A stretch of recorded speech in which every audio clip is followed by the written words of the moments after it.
Olá, aquele abraço. Estamos começando mais uma edição do nosso TVI News aqui pela TVI, canal 24.2 da sua operadora TVC para o sul da Bahia, agradecendo a grande audiência de Ilhéus e Itabuna, as duas principais cidades do sul da Bahia, também pioneiras na TV por assinatura há 20 anos, hein? Pioneira em todo o norte, nordeste e todo o centro-oeste do Brasil. Olha, gente, nós também estamos transmitindo aí pelas redes sociais, viu? Você acha a gente no YouTube, no canal TVI Oficial. Inscreva-se lá, ative o sininho, tá bom? E também no stream tviplay.com.br e no nosso aplicativo TVI Play Brasil. Lá você ainda vai encontrar o Jornal à Tarde inteiramente grátis para você. Notícias atualizadas, minuto a minuto, para você ficar por dentro de tudo que está acontecendo no mundo, tá bom? Conto com a sua audiência. Olha, gente, o programa de hoje vai ser especial. Hoje é quinta-feira, né, dia do quadro Gente de Vitória. E a gente vai trazer também aqui uma dica de saúde para você. Vamos trazer a Dalila Reis. Enfim, tem muita coisa boa no programa de hoje, tá bom? Eu queria lembrar, nesse início de programa, que já foram divulgados aí o tempo de rádio, de televisão dos candidatos, né? Concorre aí as prefeituras e as câmaras de vereadores. Lembrando que os vereadores esse ano não terão programa de televisão, terão inserções durante as programações das TVs abertas, hein? Nas TVs por assinatura não tem programa de política. Então, se você não quer ver política, você pode assistir TV por assinatura, que não vai ter aquela interrupção, né? Na televisão o horário vai ser de 1 a 1h10 e de 20h30 a 20h40. 10 minutos de programa eleitoral e nos intervalos, né, você vai acompanhar aí os vereadores, os candidatos a prefeito falando, tá bom? Isso para as TVs abertas a partir do dia 30 de certo? Olha, gente, o Supremo Tribunal Federal ficou muito irritado, né, ontem com o andamento na Câmara dos Deputados e no Senado daquela PEC para limitar os poderes do Supremo Tribunal Federal. Já tem até um relator e ele é bolsonarista, daqueles radicais, hein? É da direita e o Supremo Tribunal ficou revoltado, viu? Vamos ver o que vai acontecer daqui por diante, essa harmonia entre os três poderes, né? Bom, também está sendo anunciado para o dia 7 de setembro uma manifestação nacional pedindo o impeachment do Alexandre de Moraes. Esse evento está sendo encabeçado por Nicolas Ferreira, deputado da direita, e outros senadores, né? Senadores também da direita. Então, vai ser essa movimentação no dia 7 de setembro em todo o Brasil. Vai haver essa movimentação, tá bom? Bom, vamos fazer o seguinte, deixa eu conferir hoje como é que está o tempo hoje em Itabuna e Ilhéus, né? Nessa quinta-feira. Estamos aí chegando ao final de semana, né? A semana passou rapidinho, né, gente? Olha, Ilhéus e Itabuna, né? Hoje amanheceram aí com a temperatura Itabuna de 20 graus e vai chegar a 28 graus daqui a pouquinho ao meio-dia. Nesse momento aqui no Alto das Comunicações, no bairro de Fátima, 26 graus. Há uma previsão aí de chuva a qualquer momento do dia em áreas isoladas, viu? Mas o calor predomina. Ilhéus com 26 graus nesse momento, teve a mínima de 21 e a máxima de 27, e também pode haver uma precipitação aí em locais isolados da cidade e acontecer uma chuvinha. Tem 35% de chance de nuvens, né, se precipitarem aqui em Ilhéus e Itabuna, tá bom? Vamos conferir então esse especial de hoje aí, muita coisa boa para você prestar atenção, viu? Tem dica de saúde, tem dicas aí para você ter uma boa performance na vida, com a Dalila Reis. Vamos ter o quadro Gente de Vitória, né? Muita coisa boa aí. E a Raquel Rocha também traz uma coisa interessante, que estamos chegando ao final de agosto, mas estamos aí vivendo o agosto lilás. Então vamos lá, vamos conferir aí esse especial de hoje. Olá, tudo bem? Já está no ar o Bem Viver, o nosso encontro semanal que aborda temas relacionados à saúde, bem-estar e qualidade de vida. O tema de hoje, eu creio que muita gente vai se identificar, porque é um problema que tem acometido tanto homens quanto mulheres e tem sido cada vez mais relatado. Você pode estar passando por isso ou conhecer alguém que está passando por perda de cabelo. E esse é o tema do nosso programa hoje. E para responder algumas perguntas, por que isso está acontecendo, quais são as causas, nós vamos ter uma entrevistada hoje muito especial. E para fazer a apresentação dessa nossa convidada, o que é que eu posso falar sobre ela? Ela é sinônimo de beleza e elegância, ela é referência no que faz, atua em Itabuna e Ilhéus, na área de medicina estética e tem avançado cada vez mais com a técnica de transplante capilar. Ficou fácil agora saber quem é, né? Sim, estou falando de doutora Thaís Paula. Bem-vinda, doutora. Bom dia. Bom dia, tudo bem? Um prazer estar aqui com você. A satisfação é nossa de tê-la aqui conosco. E vamos abordar aqui alguns trechos, pontos importantes sobre a queda de cabelo, né? A queda capilar, que tem sido cada vez mais comum. E fala um pouquinho para nós aqui o que acontece, o que causa a queda de cabelo. A queda de cabelo realmente tem sido cada vez mais frequente e existem várias causas que podem estar correlacionadas a essa queda, como, por exemplo, a hipovitaminose, a suplementação inadequada de alimentos, ansiedade e estresse também são muito comuns. A rotina que a gente tem vivido está cada vez mais acelerada, isso afeta o cabelo. Também, né, algumas doenças autoimunes ou até mesmo a alopecia androgenética, né, que também é a causa da calvície que incomoda tanto as pessoas. Em relação às deficiências de vitaminas que você acabou de citar, quais são essas vitaminas que os telespectadores querem saber quais são essas deficiências, né? Quais são? Verdade. Na primeira consulta, a gente sempre avalia o paciente, né, como um todo. Então, eu sempre solicito exames, né? Exames de sangue. A gente sempre solicita ferro, zinco, algumas vitaminas e algumas análises laboratoriais. Além dessas vitaminas, a gente também sempre solicita a avaliação laboratorial hormonal, como o TSH, o exame de tireoide, a glicemia, o hemograma. Então, sempre na primeira consulta, a gente faz essa avaliação laboratorial para saber como está, né, a saúde do hemograma e dos exames laboratoriais do paciente. Na sua prática clínica, qual o relato mais comum que você ouve, né, a queixa, a queda de cabelo? O que você tem associado? É mais estresse? É mais pela carência de vitaminas? Tem alguma predominância do motivo ou é bem variado? Olha, fala lá para os telespectadores. O ponto mais frequente que eu ouço nas consultas hoje da queda de cabelo, por incrível que pareça, é a ansiedade. A ansiedade, ela tem, assim, sido uma causa muito frequente da queda de cabelo. E isso tem um impacto muito grande na autoestima das pessoas. E aí vira uma bola de neve, porque a ansiedade impacta a autoestima aumenta a ansiedade, né? Reflete na imagem. E aí o tratamento, o quanto antes, é fundamental para que a gente saia desse ciclo e consiga uma resposta adequada para o paciente. A questão da oleosidade também, do cabelo também, isso pode contar como um fator causador da queda de cabelo? A oleosidade genética, né, que é aquela pessoa que já tem um fio um pouco mais fino, um pouco mais oleoso, não é tanta causa de queda de cabelo. Porém, a dermatite seborreica, né, a lavagem inadequada, o uso de muitos produtos químicos acaba gerando uma oleosidade patológica que causa, sim, queda de cabelo. Vamos lá para mito ou verdade sobre queda de cabelo. Uso de condicionador, mito ou verdade?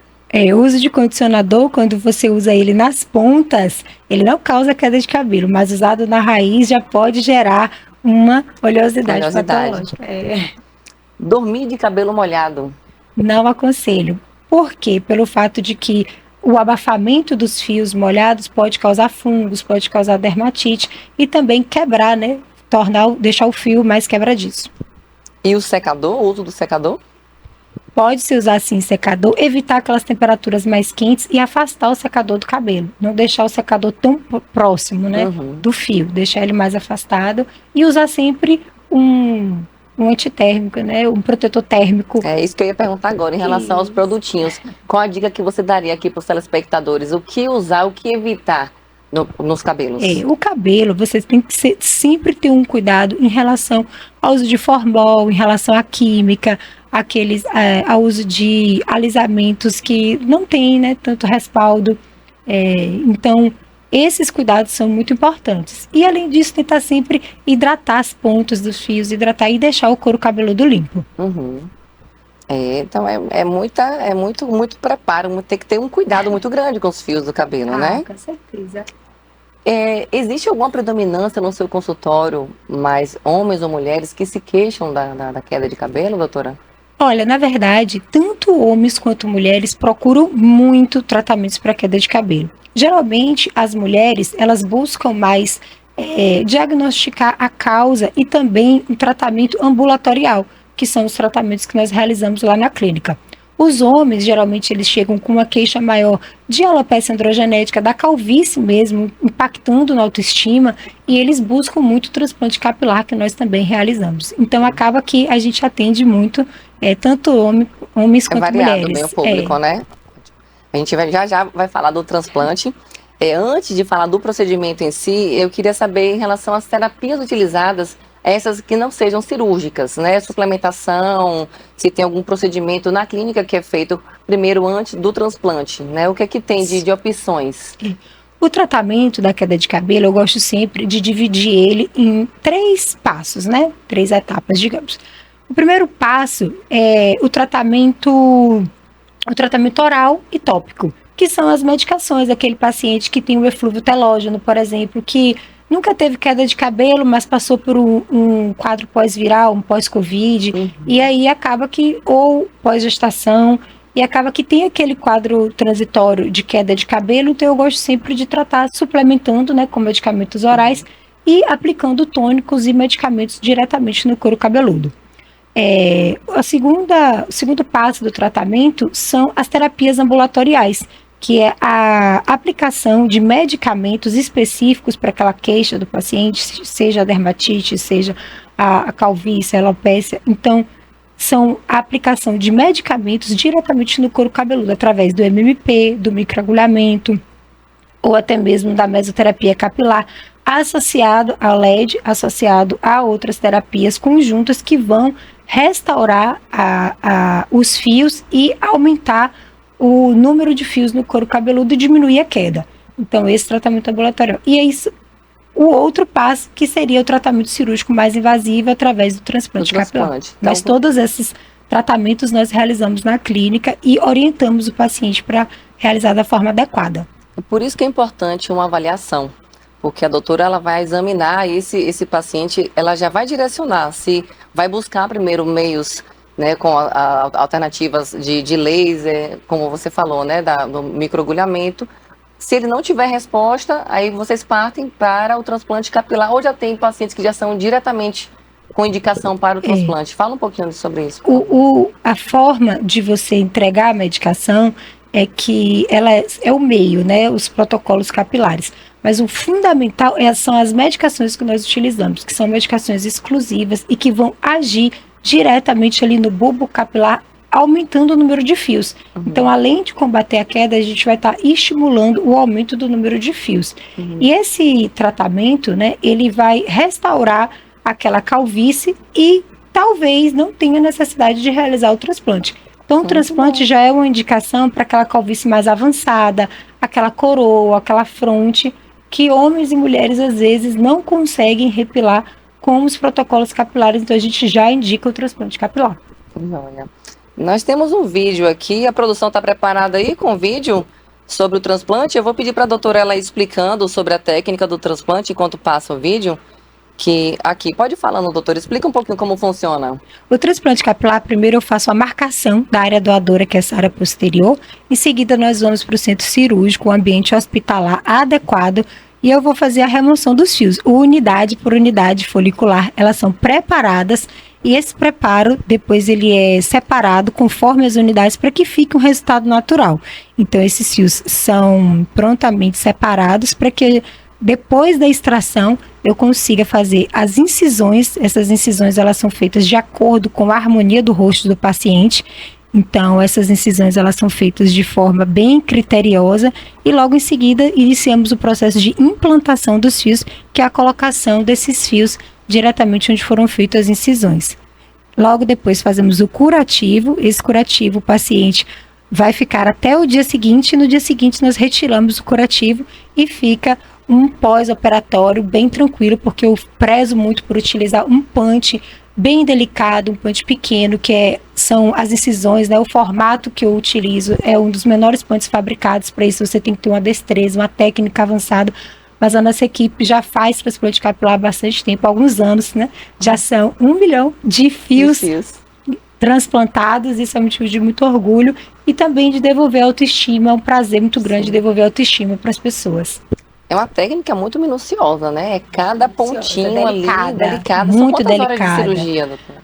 Olha, geralmente 5 horas de cirurgia, né? Eu sempre começo bem cedinho, eu gosto de começar em torno de 6h30 da manhã para o paciente já almoçar em casa, ou a gente começa no início da tarde, o paciente janta em casa. Eu sempre oriento fazer uma refeição leve, né, nos primeiros dias pós-operatório. Qual tipo de anestesia? Como é o procedimento assim? Temos anestesia local? Anestesia local. O paciente vai realizar anestesia local e sedação. Já volta para casa. Exato, já volta para casa no mesmo dia, não precisa dormir no hospital, então a gente faz pós-operatório bem tranquilo, porque essa técnica fio a fio, né, antigamente era realizada a técnica FUT, que era um corte, era mais, né, invasivo. Hoje, com essa técnica fio a fio, realizada de forma difusa, respeitando a área doadora e a anatomia do paciente, o paciente ele consegue voltar a trabalhar já 2, 3 dias após a cirurgia, ele já consegue, se for um trabalho, né, home office, que ele consiga trabalhar de casa. E trabalho externo, geralmente eu peço 4, 5 dias, que aí já passou a fase, né, de edema, já tirou todo o curativo, o paciente já pode realizar suas atividades, né, conforme a orientação. Ah, joia. Eu tenho uma dúvida. Eu já ouvi falar muito do termo do implante capilar. Qual é a diferença do termo implante para o transplante? Só para todos, até inclusive gente, eu saber um pouco, né, essa diferença. O implante capilar é um termo totalmente errado, porque quando você fala de implante, você fala de uma matéria que está sendo colocada ali, como por exemplo implante dentário, como por exemplo... E o transplante, ele é corretamente utilizado porque você utiliza o seu próprio fio. Então você retira aquele órgão minúsculo e coloca depois em uma outra área. Então você vai retirar daqui o próprio fio do paciente. De uma posição e colocado em outra. Exatamente. A gente tira dessa área e coloca aonde está a queixa do nosso paciente. E quais são essas áreas que podem ser transplantadas? Tem somente o couro cabeludo? Isso. A gente pode estar extraindo os fios, né, dessa parte de trás do couro cabeludo e pode extrair também da barba, dessa região da barba, também do peito, que são as regiões que a gente consegue um fio de boa qualidade. E pode estar fazendo a implantação, tanto nessa região de fronte, de scalp médio, de coroa, como de sobrancelha ou de barba também. A gente realiza muito transplante capilar de sobrancelha e barba. Barba? Não sabia de barba. Sobrancelha é o quê? Fica bem lindo. Fica linda, deve ficar linda, né? Fica muito lindo. E mulheres procuram muito para sobrancelha? Muito para sobrancelha, principalmente, né, mulheres que têm a sobrancelha fina ou que fizeram algum design de sobrancelha e não ficaram satisfeitas com aquele resultado e buscam um aspecto mais natural, com a repilação mesmo dos fios. Então eu faço sempre com uma técnica muito delicada para que sejam utilizados fios de apenas unidades foliculares com apenas um fio para dar um resultado natural. E quem se interessar em agendar uma consulta com a doutora Thaís Paula, onde pode encontrar a equipe em Itabuna e Ilhéus? Falam para Nós temos uma equipe bastante acessível. Nós atendemos aqui em Itabuna, no edifício Boulevard, e atendemos Ilhéus no edifício Premier. Vou deixar, quer que eu deixe o número?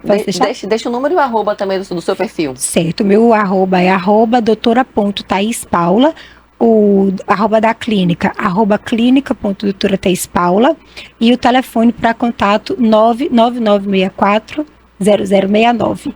Para falar com Evelyn. Ela vai orientar vocês, tirar algumas dúvidas já no contato pelo telefone, e aí a gente vai agendar para poder estar realizando esse sonho, mudando a autoestima das pessoas. Transformando vidas, né? Verdade. E em relação ao consulta online, é possível fazer? Algum paciente que mora fora, que tem interesse de vir fazer o transplante, mas para facilitar, é possível fazer a consulta online? Com certeza, nós somos pioneiros aqui na região sul da Bahia e atendemos muitos pacientes de fora, de Itacaré, de Una, Camaquã, pacientes de regiões próximas, Vitória da Conquista também, Salvador. Tivemos pacientes até de fora do Brasil que vieram realizar, paciente de Orlando, Rio de Janeiro, que foi onde eu me formei.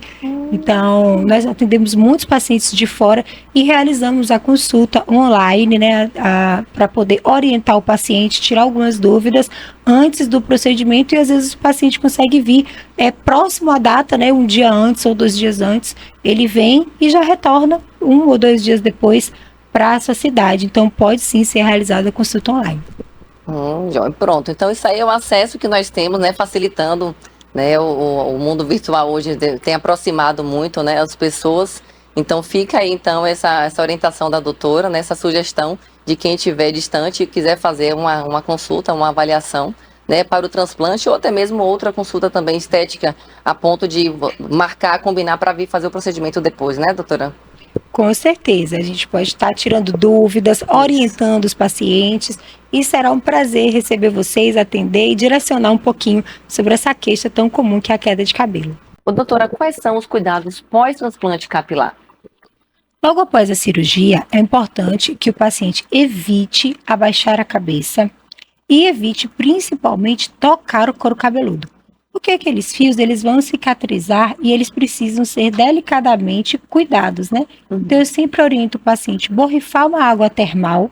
Então, eu peço para deixar a água termal na geladeira e ir borrifando várias vezes ao dia para ter uma cicatrização, acalmar aquele couro cabeludo e ter uma cicatrização adequada. Então, na primeira noite pós-cirurgia, ele vai ter que ter um pouquinho de cuidado. Aquele travesseirinho de viagem, eles podem estar usando para poder dormir e para evitar ficar também abaixando a cabeça, que é uma das principais orientações. Então, esses 3 cuidados, não tocar, não abaixar a cabeça e dormir com um travesseirinho de pescoço com o queixo levemente elevado, já são as informações primordiais para o pós-cirúrgico.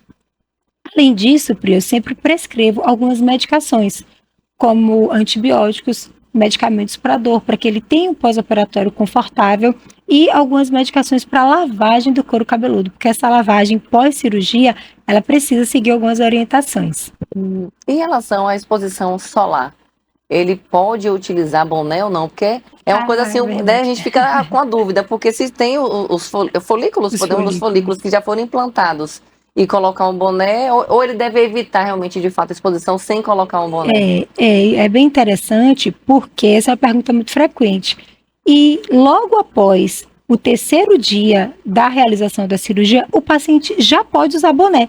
Então, isso causa um conforto muito grande, porque se ele tiver alguma necessidade de ir ao banco, de resolver alguma atividade, então ele já consegue fazer algumas atividades, né, habituais, logo 3 dias após a cirurgia, com o uso do boné. A exposição solar, que a gente pede sempre para segurar um pouco, né, após 30 dias da cirurgia, aquela praia, aquele beach, o futsal, né, o futevôlei, o jet ski. Então, esse a gente pede para segurar mais um pouquinho, por conta do desconforto, não é nem tanto pela cicatrização, mas por conta do calor, que pode causar uma reação inflamatória, que pode ter um desconforto para o paciente. Então, a gente sempre pede para esperar um pouco. Agora, logo após a cirurgia, o paciente, em 3 dias, já pode estar utilizando o boné e retornando a atividades habituais. E o processo do crescimento dos fios se dá logo após o implante? Vão existir perdas? Como que funciona essa questão do implantar e continuar o processo? Explica pra gente um pouquinho, por favor. O fio de cabelo, logo após a cirurgia do transplante capilar, ele, nos primeiros 30 dias, né, do primeiro mês até o 2º mês, eles irão cair. E eles irão começar a crescer 4 a 5 meses pós-cirurgia. Então, geralmente, eu oriento meu paciente, se ele tem algum casamento, algum evento importante, ele realizar o procedimento cirúrgico uns 7 meses, pelo menos antes da cirurgia, porque o resultado final, ele ocorre com 1 ano após a cirurgia, pelo tempo do crescimento do fio, por todo aquele processo que o fio vai crescer. Então, a gente precisa aguardar e segurar um pouquinho a ansiedade. Após 1 ano, se houver queda excessiva, pode ser reimplantado aonde foi feito o procedimento, doutora? Na verdade, como esses fios da área doadora, eles são geneticamente modificados, né, desses fios que respondem à calvície, então geralmente eles não caem, não precisam ser reimplantados. Muitas vezes eles também respondem a estímulos como resfriado, como infecções virais. Então você pode ter um eflúvio telógeno daquele fio, que é uma queda transitória daquele fio, e por isso os protocolos ambulatoriais que nós realizamos lá na clínica, eles acabam estimulando e retomando o crescimento daquele fio que foi implantado. Então, na verdade, você não precisa transplantar novamente. Você precisa só estimular com medicamentos orais ou terapias injetáveis, e estimular o crescimento do fio. Então, só pode realizar o transplante capilar quem tem algum fio de cabelo. Se a pessoa é calva, completa, não faz. Não faz, porque só podem ser utilizados unidades foliculares, os fios da própria pessoa. É muito comum chegar o paciente com o irmão ou com algum amigo, eu quero ficar com o cabelo igual a esse aqui, mas não tem como, gente. A medicina ainda não evoluiu a esse ponto, então a gente precisa realmente avaliar a área doadora. Mas pode, como você falou, da opção de utilizar da barba mesmo que ele não tenha na cabeça, mas mesmo que ele não tenha na cabeça, ele pode utilizar da barba, do peito, de outras áreas, mas realmente só podem ser utilizados os fios do próprio paciente. Muito interessante. Essa pergunta, provavelmente muitas pessoas têm, né, quem são calvas, ficam querendo saber, né, se pode realizar ou não.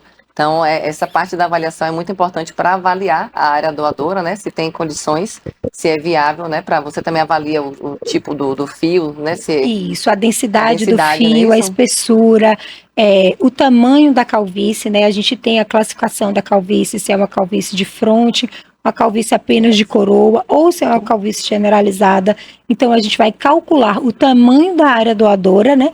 O tamanho, a quantidade de fios que a gente pode estar redistribuindo naquela área para ficar um aspecto natural. Então, tudo isso a gente vai avaliar na consulta pré-operatória. Você tinha mencionado que o tipo da anestesia é local e com sedação. Então, o procedimento em si não dói. O procedimento em si, ele não dói, não tem nenhum desconforto, porque a gente vai ter a anestesia ali.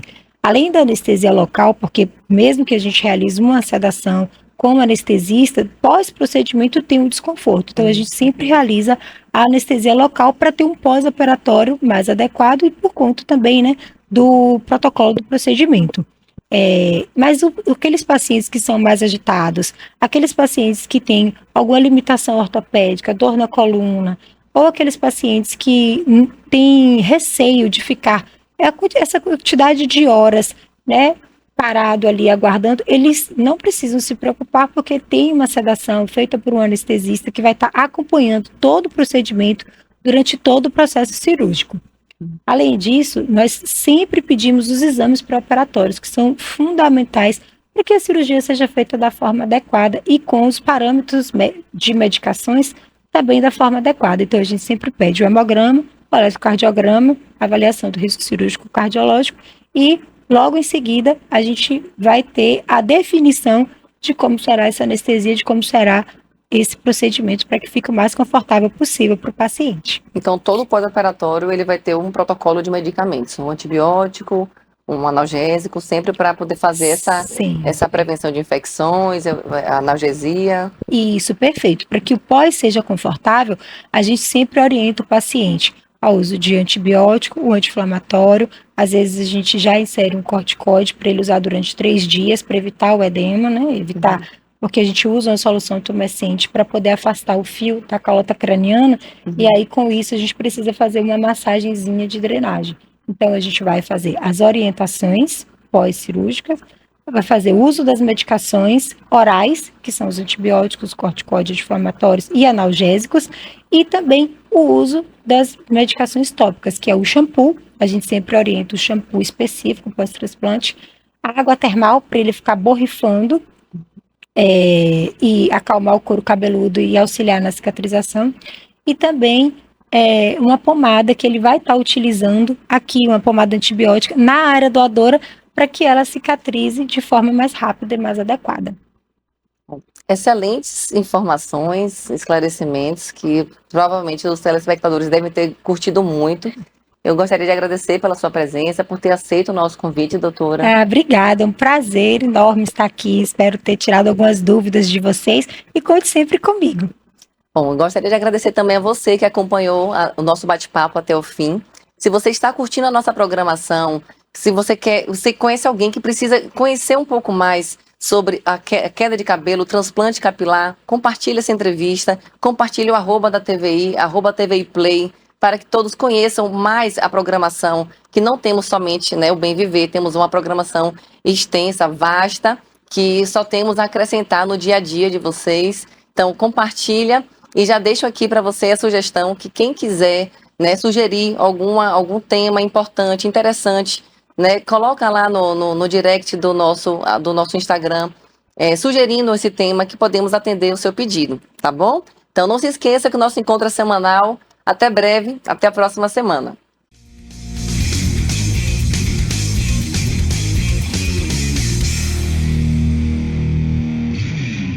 Seja muito bem-vindo ao seu programa Os 10% e eu estou aqui para poder colaborar com o seu crescimento. Estou aqui para te entregar chaves mestras que realmente te ajudarão a ter resultados acima da média. E hoje eu vou colocar para você aspectos que faz você, como ser humano, se tornar uma grande potência, você enquanto empresa, enquanto município, estado, nação, não importa. Eu quero te falar como é que se constrói uma potência. E olha que é algo muito interessante que todos nós podemos aí realizar. Dubai, durante 20 anos, se tornou uma grande potência mundial. Dubai hoje é um case de sucesso a ser estudado, porque em 20 anos, um lugar, um país que era só deserto, hoje é a mostra do mais disruptivo progresso que nós teremos nos próximos anos. Dubai tem muita riqueza, tem grandes prédios, aquilo que só era deserto, hoje é muita riqueza e prosperidade. E como tudo isso surgiu? Dubai nos explica como se tornar uma grande potência. E é interessante você entender porque isso serve para você enquanto ser humano, mas também para o seu negócio. Entenda que a riqueza de qualquer lugar, realmente, está alinhado a 3 aspectos. O primeiro aspecto está relacionado a capitais naturais. 5% do que compõe uma riqueza está relacionado a capitais naturais. 5%. 17% está relacionado com capitais produtivos, ok? Que são indústrias, empresas. Mas 77% do que compõe uma potência está relacionado com aspectos de capitais intangíveis. Olha só, 77% está relacionado com capitais intangíveis. Ou seja, o que mais determina um lugar ser uma grande potência são capitais intangíveis. E capitais intangíveis são nada mais e nada menos habilidades das populações, das pessoas que residem e ocupam aquele espaço. Ou seja, quanto mais pessoas com habilidades, certo? Mais aquele lugar se tornará uma potência. Maiores e melhores resultados. Então, não importa o capital natural, não importa quanto de terra se tenha um lugar, não importa quantas empresas e indústrias existam, tanto em questões públicas como privadas. O que de fato faz um lugar se tornar uma grande potência são capitais intangíveis, que são habilidades, que são pessoas possuindo grandes habilidades. Habilidade de comunicação, habilidade de liderar, habilidade de vender, habilidade de negociar, habilidade de fazer outros ganharem também. Ou seja, o segredo de qualquer sucesso e potência está nas habilidades que aquelas pessoas que compõem aquele espaço possuem. Então, se você quer se tornar uma grande potência enquanto ser humano, você precisa desenvolver habilidades. Entenda que diploma, ele é importante muito pouco. Ele é importante, mas ele não é tão importante quanto você ter habilidades. Ou seja, significa que o diploma, ele vale 20% de sucesso das nossas vidas. Se você é uma pessoa que tem um PhD, um doutorado, isso é 20% do seu sucesso.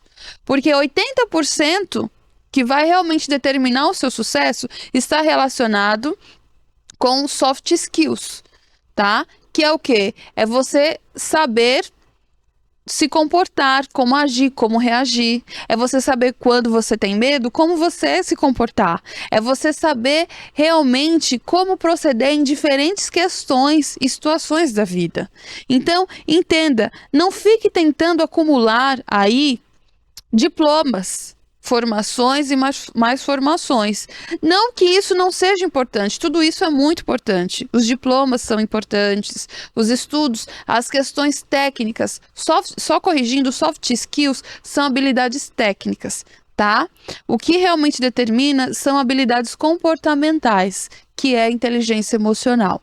Então, o mais importante é você ter competências de comportamento, como você reage, como você se comporta. É você ser um ser humano que realmente se enxerga como solução de um problema. Então, para você aí realmente se tornar uma potência, se tornar um ser humano de alto valor, você precisa ter inúmeras habilidades. E habilidades, elas se constroem, elas se desenvolvem realmente com questões teóricas, mas práticas. É você de fato estar o tempo todo treinando e se desenvolvendo na prática. Quando você treina e se desenvolve na prática, você aí é um ser humano com inúmeras habilidades. Você precisa entender que você aí tem milhões de competências. Você tem muitas expertises que você precisa realmente desenvolver e fazer com que essas habilidades elas possam realmente ecoar por onde você está. Quando você se tornar um ser humano com muitas habilidades, o seu valor enquanto marca, enquanto, enfim, profissional, enquanto ser humano mesmo, ela vai aumentar. A sua marca não é o seu slogan, certo? A sua marca é você. É o seu nome, é o como você se posiciona, é as soluções que você traz para cada tipo de problema. Então, foque em ter habilidades. Não fique focada em fazer 500 faculdades, em fazer não sei quantos MBAs. Tudo isso é importante, tá? De fato, ao longo da vida, nós precisamos reciclar todo o nosso conhecimento. Nós precisamos, de fato, cada vez mais ler, as coisas estão mudando o tempo todo, a gente precisa realmente de uma instrução teórica, tá? Mas o mais importante é a gente pegar a teoria e transformar na prática um conhecimento plausível, palpável, que é intangível, mas que com o meu comportamento eu transformo em algo concreto. Então, se você quer aí ter na sua empresa pessoas que transformem a sua empresa numa potência, você precisa ter pessoas com muitas habilidades. Você precisa ter grandes habilidades. Você precisa se comunicar bem, ser produtivo, ser empático, ser persuasivo, ser uma pessoa que faz os outros ganharem, ser vendedor, ser líder e tantas outras habilidades tão necessárias para o relacionamento pessoal como o relacionamento profissional. Entenda que você não é o que você tem, você não é o seu diploma, você é o como você reage, você é o seu comportamento, você é as suas habilidades. Então foque em desenvolver suas habilidades, porque se você aí desenvolver esse capital intangível, se você aí se tornar esse capital intangível com grandes habilidades, você aí, a sua marca será uma grande potência. Um grande abraço.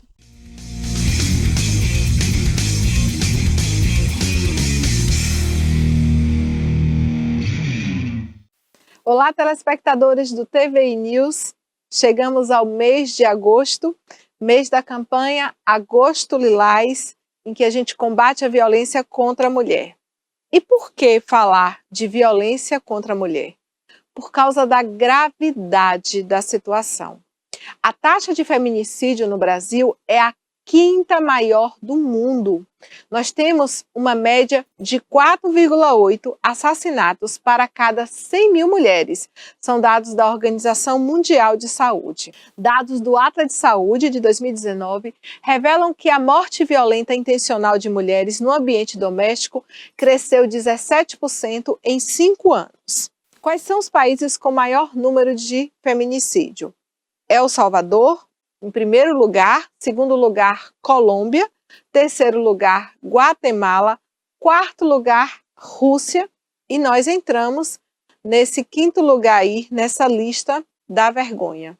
E a nível de Brasil, nós temos também a lista dos estados mais violentos. Em primeiro lugar, a gente tem o Acre, em segundo lugar, o Mato Grosso do Sul, terceiro lugar, Mato Grosso, quarto lugar, Rio Grande do Sul e quinto lugar, o Distrito Federal.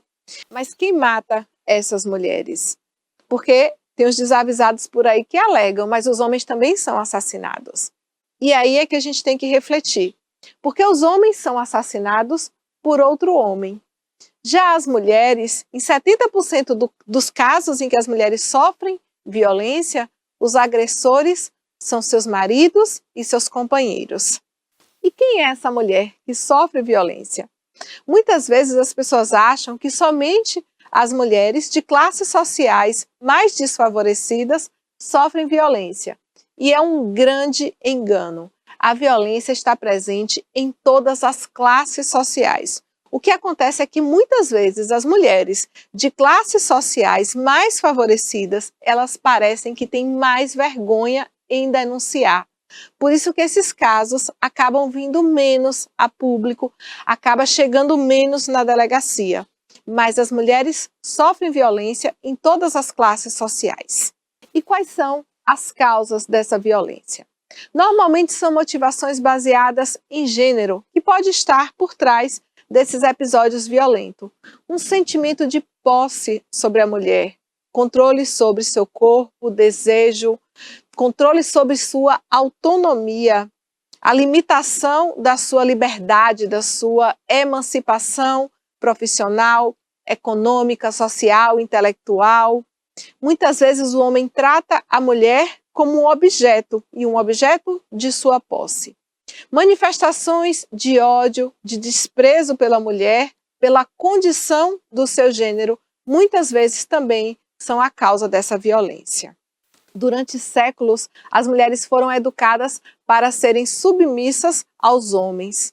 A domesticação da mulher foi consequência da necessidade dos homens de assegurarem a posse da sua descendência.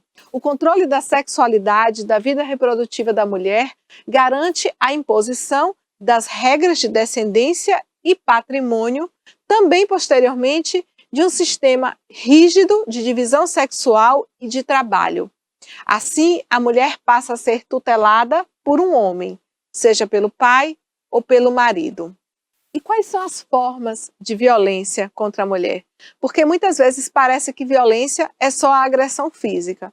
Mas o artigo 7 da Lei 11.340 de 2006 define que tem várias formas de violência doméstica, de violência contra a mulher. E aí a gente pode citar, por exemplo, a violência moral, que é entendida como qualquer conduta que se configure calúnia, difamação, injúria. Temos também a violência psicológica, que é essa conduta que causa dano emocional, causa diminuição da autoestima, uma conduta que vise degradar ou controlar as ações da mulher. Aquele homem que quer controlar o comportamento, as crenças, as decisões, e ele faz isso mediante ameaça, constrangimento, humilhação, manipulação, isolamento, vigilância constante, às vezes perseguição, insulto, chantagem, ridicularização, limitação do direito de ir e vir ou qualquer outro meio que lhe cause prejuízos à sua saúde emocional também é considerado violência psicológica. Para ficar mais claro, eu vou citar aqui alguns exemplos de violência moral e psicológica. Então, por exemplo, o homem quer determinar o jeito como a mulher se veste, como a mulher pensa, o que a mulher come, como ela se expressa. Ele critica qualquer coisa que ela faça. Então, tudo passa a ser ruim, tudo passa a ser errado. Ele também desqualifica suas relações afetivas, desqualifica seus amigos, dizem que seus amigos não prestam, chama aquela amiga da mulher de vadia, tenta afastar a mulher dos seus familiares. Muitas vezes ele pode expor a mulher a situações humilhantes em público, dar ordem, ser autoritário, gritar, criticar o corpo dela de forma ofensiva e muitas vezes tratando aquilo como uma brincadeira, mas é uma situação de humilhação e é sim uma violência. Tem também a violência patrimonial, que é entendida como uma conduta que configure a subtração ou a destruição, seja parcial ou total, de bens, de pertencimento, de objetos, do salário da mulher, da herança da mulher, ou simplesmente pegar algo da mulher e quebrar, tudo isso é considerado também uma violência patrimonial. E por último, a mais conhecida, que é a violência física. Ela é entendida como qualquer forma de conduta que ofenda sua integridade física ou saúde corporal. Tapas, empurrões, socos, mordidas, chutes, queimaduras, cortes, estrangulamento, lesões causadas por armas e qualquer objeto, obrigar a mulher a tomar um medicamento desnecessário ou inadequado, obrigar a mulher a fazer uso de álcool, drogas, de alguns alimentos que ela não quer, tirar a mulher à força de casa, trancar a mulher em casa, amarrar, arrastar, abandonar a mulher em lugares públicos, parar o carro, abrir a porta, fazer com que a mulher desça do carro. Então, tudo isso é considerado violência física. Muitas vezes a mulher acha que não, que ele só segurou no braço dela com um pouquinho de força, e que isso não foi um ato de violência, mas acredite, primeiro segura no braço, depois sacode e na sequência vem um tapa. Então fique atento aos primeiros sinais de violência. E para finalizar, vamos falar sobre a violência sexual, que é entendida como qualquer conduta que constranja a presenciar, a manter ou a participar de uma relação sexual não desejada mediante uma intimidação, uma ameaça, uma coação ou o uso de força. É qualquer conduta que force a mulher, por exemplo, ao matrimônio, à gravidez, ao aborto, à prostituição. Tudo isso que é feito obrigando a mulher mediante chantagem, mediante coação, também é considerado violência sexual. E aí, nesse momento, eu faço um alerta às jovens, às meninas que estão no período da adolescência, que estão aí com seu primeiro namorado. E muitas vezes, o que o rapaz faz?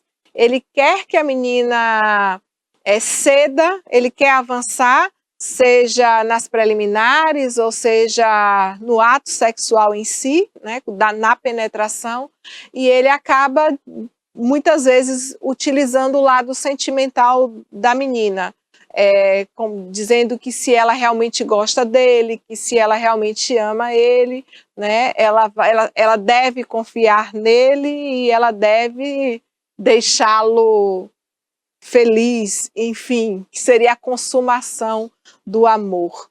E nunca ceda, nunca ache que sexo é uma demonstração de amor. Demonstração de amor é ele respeitar o seu não e respeitar o seu tempo. E por último, a gente faz aqui algumas reflexões, né? Por que tanta violência em nosso país? Como é que essa violência começa? Como nós criamos os nossos filhos? Eu vou deixar essas 3 perguntas para que todos possam refletir. Por que nós somos o 5º país em número de feminicídios? Por que o homem ele acha que ele é dono da mulher, que a mulher é de sua posse e logo ele pode fazer o que ele quiser com ela? Vários tipos de violência. Pode obrigá-la a fazer sexo quando ela não quer fazer sexo. E outra coisa, a violência sexual ela ocorre também dentro do casamento. Não é porque o homem ele é casado com a mulher que ele pode obrigar a mulher a fazer sexo com ela. Se a mulher não quiser fazer sexo e o homem obrigar, mesmo esse homem sendo seu marido, isso é uma violência sexual, isso é um estupro. E para a gente refletir sobre a última pergunta, como nós criamos os nossos filhos? De que forma a gente conversa com nossos filhos, quais papéis a gente atribui ao homem e à mulher, porque não adianta a gente achar que essa violência é somente culpa dos homens, porque os meninos, eles passam ainda a maior parte do tempo, durante sua fase de crescimento, com as mulheres. Ainda é assim, por mais que as mulheres tenham adentrado no mercado de trabalho, as mães ainda passam na maior parte dos lares, mais tempo com os filhos. De que forma nós, mulheres, criamos os nossos filhos? Para que a gente perpetue essa situação de violência tão vergonhosa em nosso país. Fica a reflexão e vamos lutar contra a violência contra a mulher. Não somente no mês de agosto, não somente no Agosto Lilás, mas o ano inteiro.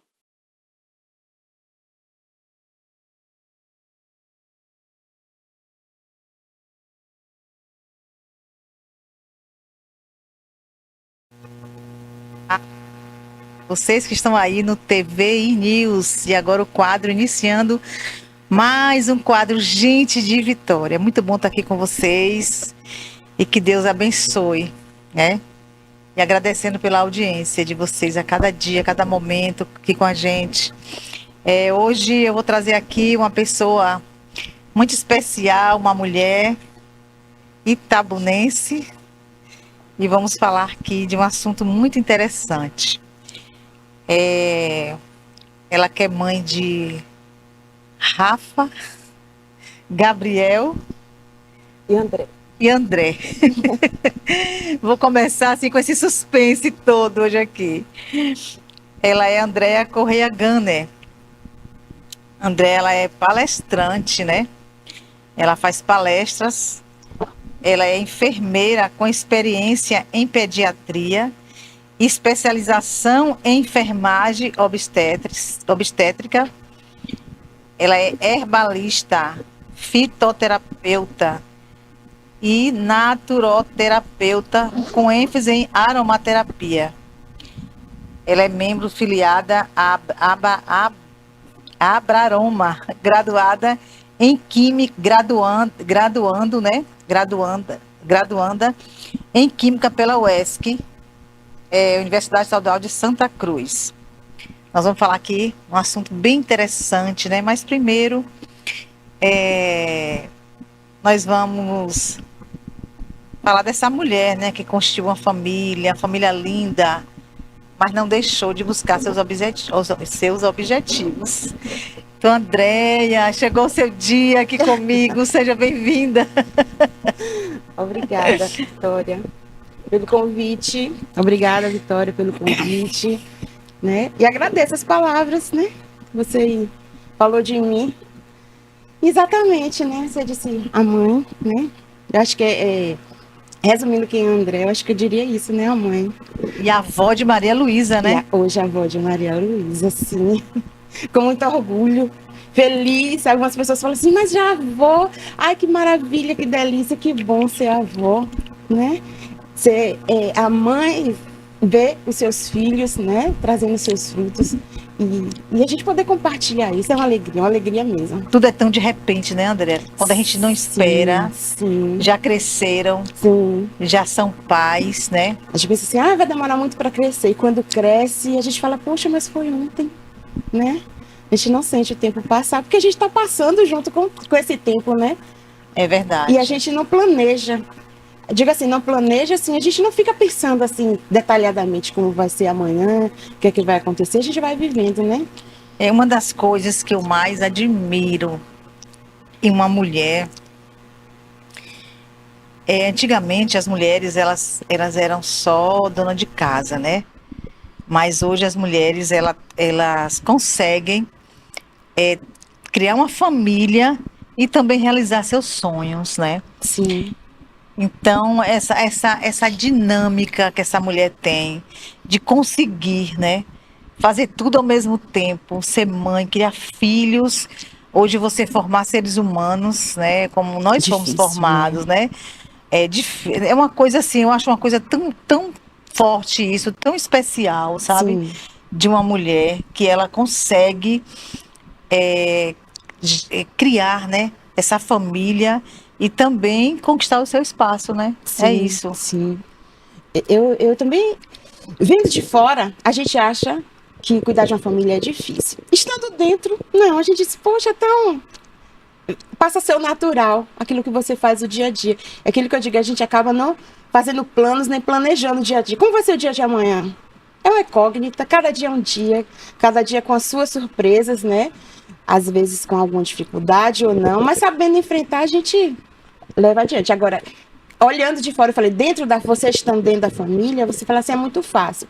Mas quando você consegue se transportar para fora e ver, poxa, é difícil, né? Você ter que lidar, porque, por exemplo, eu tenho 3 filhos e agora uma neta. Cada um, inclusive a neta, com gênios diferentes, com personalidades próprias e diferentes. E graças a Deus, que assim que é bom.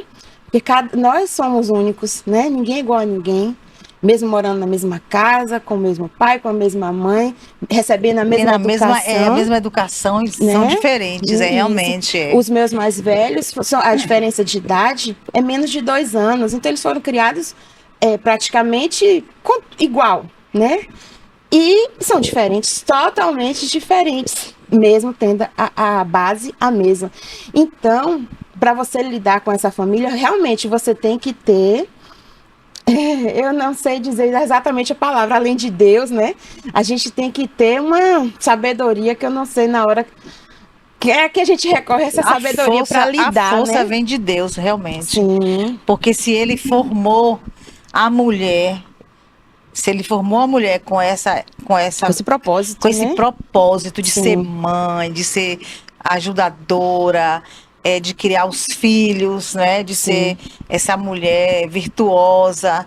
Então, assim, ele dá o suporte, Sim, né? com certeza. É o propósito de Deus mesmo. Sim. Então, falando em família, Andréa, você tem algumas coisas também da forma que você foi criada, né? Sim. A gente estava aqui, você com algumas lembranças, né? E foi tão interessante. A gente às vezes vai falar de um assunto com a mulher, mas a mulher tem tanta coisa para se falar. É um baú, né? É um baú. A mulher tem tanta coisa boa para se transmitir da sua história, que a gente vai ouvindo e falando, não, vou falar isso aqui também. Então, assim, são coisas bem interessantes, né? Que uma mulher traz, né, na sua história. Então, a sua criação também. Sim. Muito linda a sua criação, né? Seus pais. Sim. Eu conheci seu pai, né? Um amigo que batia muito papo comigo na loja dele. Sim. Ali na Paulinho Vieira. Uma pessoa muito atenciosa. Então, são essas raízes que faz hoje a mulher que você é. Sim. Entendeu? O ser humano que você é. Então tem muitos tesouros, sabe? Escondidos. E eu quero te dizer que você é um tesouro. Oh, meu Deus, obrigada. Entendeu? Você é muito especial, Andréa. Tem muitas mulheres muito especial que a gente encontra, e eu sou muito observadora, assim, de captar, né? Sim. Olhar e falar, ai, como essa pessoa tem algo especial nela. Então, assim, é muito interessante essas mulheres. Então, você tem esses tesouros dentro de você, entendeu? Que está aí guardado, né? De família, de raízes. De família, de raízes. E uma coisa que eu me permita, né, falar, é uma coisa que eu tenho observado, tenho até estudado com esse meu lado agora mais holístico, mais voltado para a natureza, para o natural, para o ser humano mesmo, que são as nossas raízes. Tal como as árvores, que elas precisam de raízes, tem árvores ou plantas que têm a raiz rasinha, fininha, outras não, são aquelas raízes mais robustas, mais profundas, imensas, né? Outras mais alargadas. Cada um tem o seu propósito, né? Na natureza, falando da árvore, né? Da natureza. E bem assim, somos nós somos uma árvore.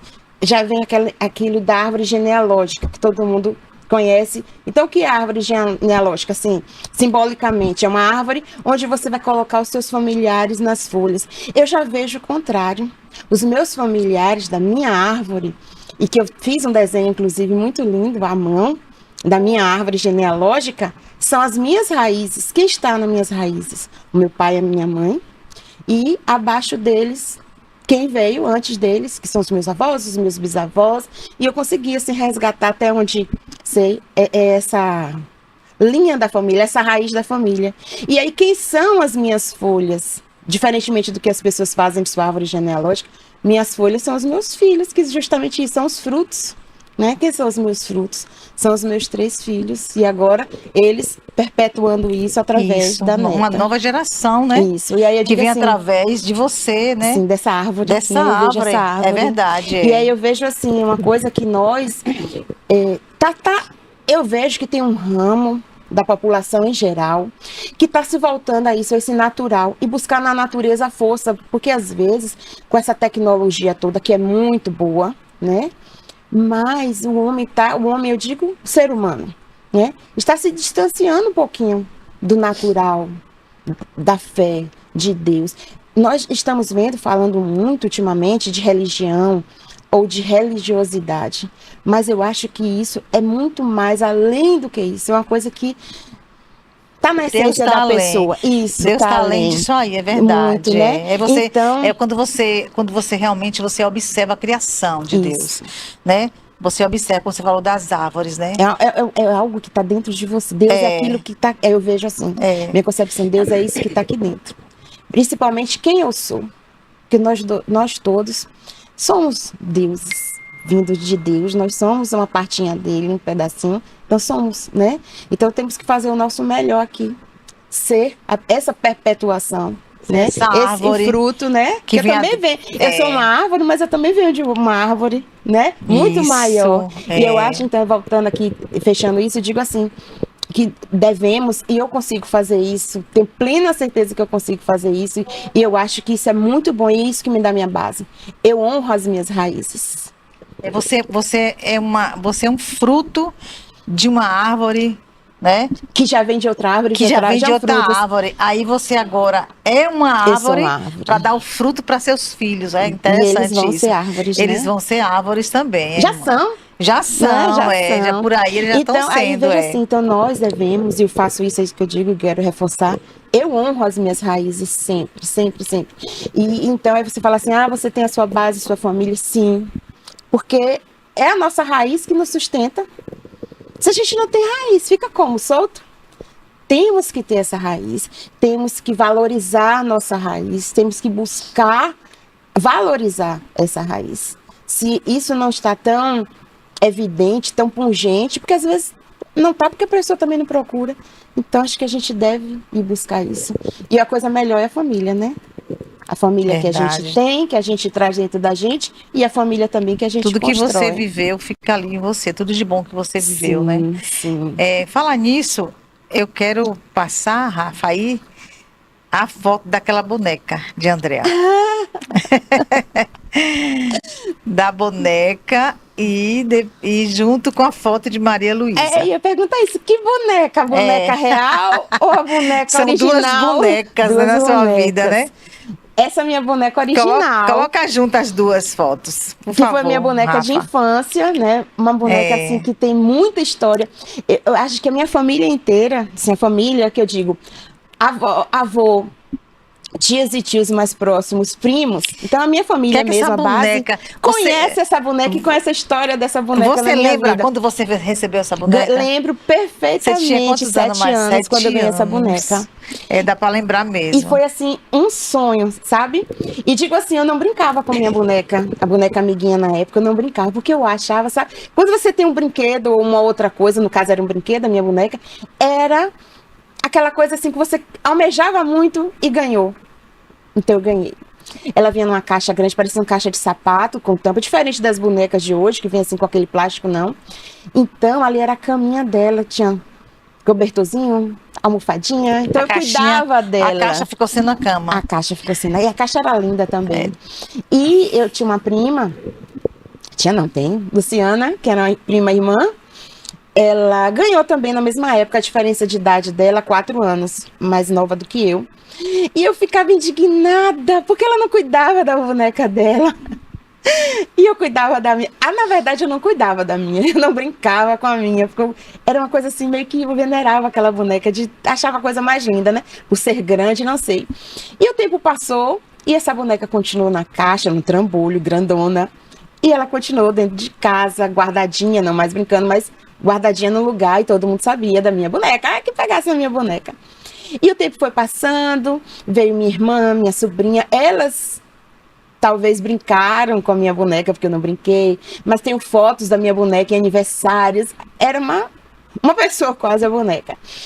E aí o tempo passou e não fazia mais propósito, aí eu já tinha meus filhos, os 2 mais velhos, e aí minha mãe falou assim, posso dar sua boneca? Na hora não doeu, porque talvez, né? Mas porque eu já tinha meus bonecos, de verdade. E eu falei assim, poxa, e tava ocupado. Ela falou assim, você quer levar sua boneca para sua casa? Eu fiz, não tenho nenhum de guardar. Aí ela, então, posso dar? Às vezes tem uma menina que queira brincar, ela ainda falou assim. Eu falei, então tá. Não doeu, né? Mas o que aconteceu, eu não sabia. Foi uma surpresa de minha mãe também, que é um hábito nosso, assim, de guardar algumas coisinhas. Ela guardou a roupa da boneca, o sapatinho da boneca e a meinha da boneca, porque aí não ocupava tanto espaço. E dobrou. E aí, eu não sabia que ela guardou. Quando minha mãe faleceu, que a gente foi ver os pertences dela, né? Guardar e olhar. Aí tinha um saquinho, uma sacolinha azul. E por que o azul? Porque ela também tinha o hábito de guardar coisas assim antigas em tecido azul, porque não amarela o tecido antigo. Então, olha o cuidado, já tem um cuidado ali, né? E quando eu abri, ali era a roupinha da minha boneca. Poxa, foi uma emoção, sabe? Muita emoção. Veio embutido tantas Tinha uma coisas naquilo tristeza, ali. tinha uma tristeza naquele momento, mas Uma alegria quando você viu a roupinha da boneca, né? Mas não foi nem pela boneca. Foi o cuidado que minha mãe teve ao ter doado a boneca, mas guardou alguma coisinha da boneca, sabe? Então, assim, aquilo foi uma coisa assim uma dimensão de amor tão grande que eu não sei nem explicar. Uma coisa muito linda, né? Essa coisa de história, né? Da vida real, Da né? vida real. E aí eu guardei isso e ficou guardado. Barbosa sempre fala comigo assim, mas você gosta de guardar coisas. Quanta coisa você gosta de guardar? Mas são coisas que fazem parte da minha história, sabe? Assim, vou fazer o que com essa roupinha da boneca hoje? Por exemplo, vou jogar fora? Não, ela vai ficar guardadinha. Até que alguém, um dia no futuro, não queira mais, faça alguma coisa com ela. Aí o que aconteceu? Tava lá guardadinha, e agora veio neta, aí eu falei assim, esses dias, eu falei assim, poxa, eu tenho uma roupinha que dá nela. Vamos experimentar? Ela tá com 9 meses, e aí experimentou, não é que deu, até o sapatinho deu. Aí a mãe, Rose, minha nora, falou assim, então, no mesmersário dela, que todo mês faz uma... Aí fantasia ela, faz uma roupinha, não é nem festa, só pra tirar foto pra marcar aquele mês, né? Aí falou assim, então vamos vestir essa roupinha. E aí eu falei assim, então vai ser a bonequinha da vovó. Ela, pronto, o tema vai ser a bonequinha Bora ver da essa vovó. foto aí, Rafa. Aí, Coisa fofa. Aí eu posso dizer que a vida imitou a arte, não foi o contrário, né? Porque era minha boneca, Você hoje era arte. E você eu hoje tenho tem uma boneca de verdade. a boneca de verdade. Vestida na roupinha da sua boneca. De meinha e sapatinho. E parecendo uma roupa atual. Sim, bem atual, Olha, bem não é? atual. Linda. Que linda. coisa linda está. Então, aquilo que você me perguntou antes, aí eu falo agora. A gente não planeja o futuro. Jamais na minha vida, em momento algum, eu pensei em viver esse momento, ver Maria Luísa, minha neta, vestida com a bonequinha, minha bonequinha de verdade, vestindo a roupa da minha bonequinha. E vou lhe dizer, foi uma emoção muito grande também. E todos que viram Maria Luísa vestida nessa roupa e que sabem da história da minha boneca, com minha irmã, meu pai, minha tia, se emocionaram, sabe? Porque sabe da história dessa boneca. Então, foi muito bom. Foi assim, eu diria que foi um momento mágico, sabe? Um momento assim que você não... Mas é bom seres humanos viver isso. Muito não bom. É? E são coisas que, se você planejasse, não seria tão perfeito, sabe? Vai que eu um dia pensei, onde eu vou vestir na minha neta? Não, foi uma coisa tão natural. Eu acho que por isso que foi tão divino, eu diria isso. Além de mágico, divino, sabe? Então, você tinha que viver esse momento aqui. Não é? Aquela bonequinha que eu não brinquei lá. Isso. Hoje eu posso brincar, Você apertar. pode brincar com uma boneca de verdade. Sim. Como sim, Deus é sim, bom, né? Sim. Agora vamos aí às fotos de Andréia com a família. As fotos de Andréia com a família agora, nesse momento. Eu nem pensava nessa boneca, né? Porque foi foi semana passada. O mesmersário dela, eu até postei tudo. Foi emocionante. Hoje a homenagem é sua. Olha, Andréia.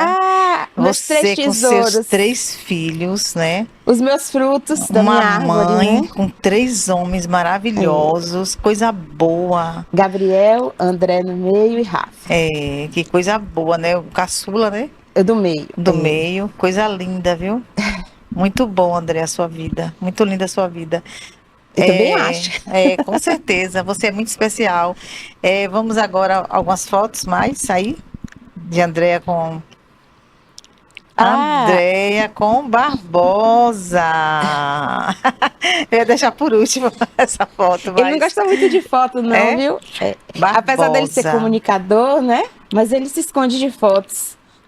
Que vezes para foto tirar uma foto com ele bonita. tem que ser meio Foto roubada. linda. Barbosa Filho, meu amigo, maravilhoso também. Aprendi a admirar, a amar, né? Como um irmão, Barbosa. Coisa boa, viu? Agora tem mais fotos aí também, não tem? Vocês procuram, hein?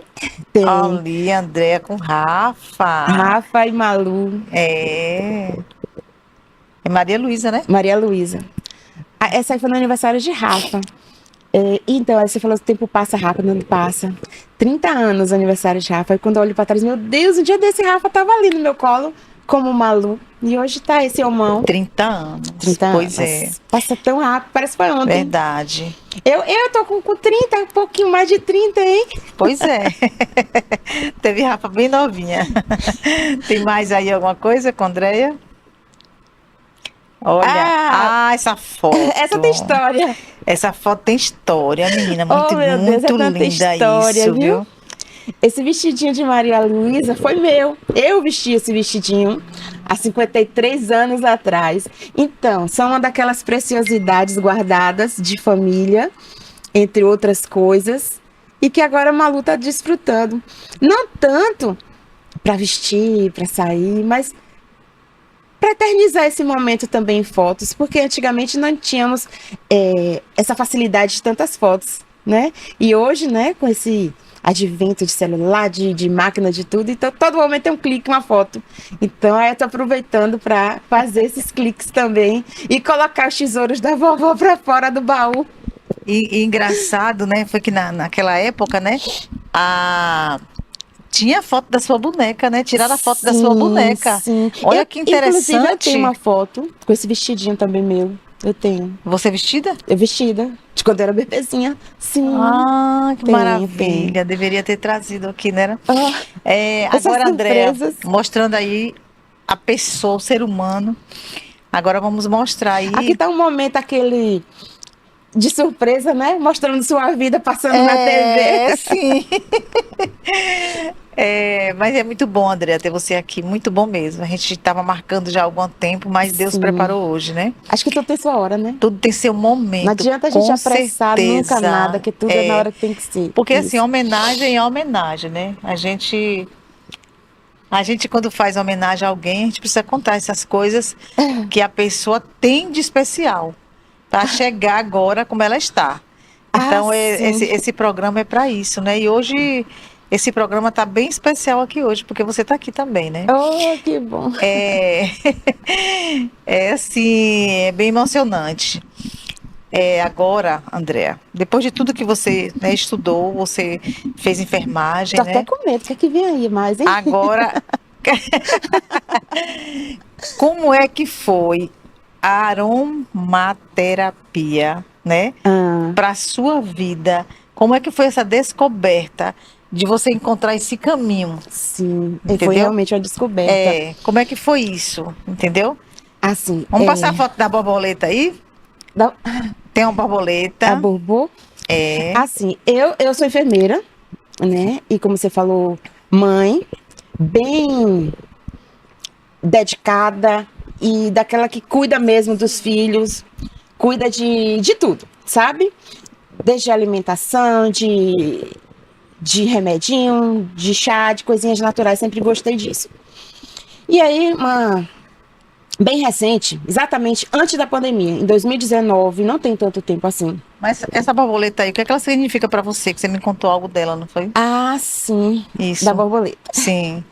Essa borboleta, que eu acho lindíssima, eu vi ao vivo com os meus olhos, porque a gente vê por internet, por foto, televisão, mas ao vivo, eu nunca vi uma borboleta tão linda como essa.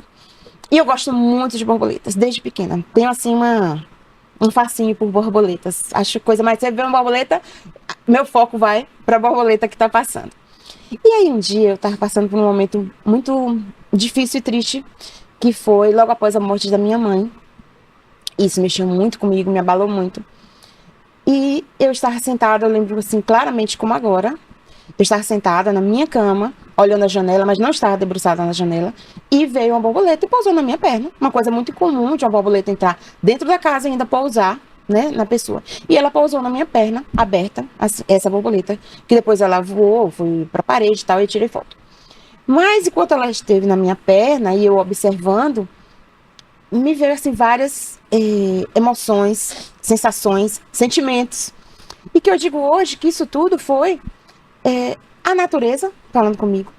E acima da natureza, Deus, né, que me mandou uma mensagem de que existem coisas lindas. Eu estava vivendo um momento triste, mas que paralelo àquele momento triste, que era meu e só meu, existiam coisas bonitas ao meu redor, né, como essa borboleta.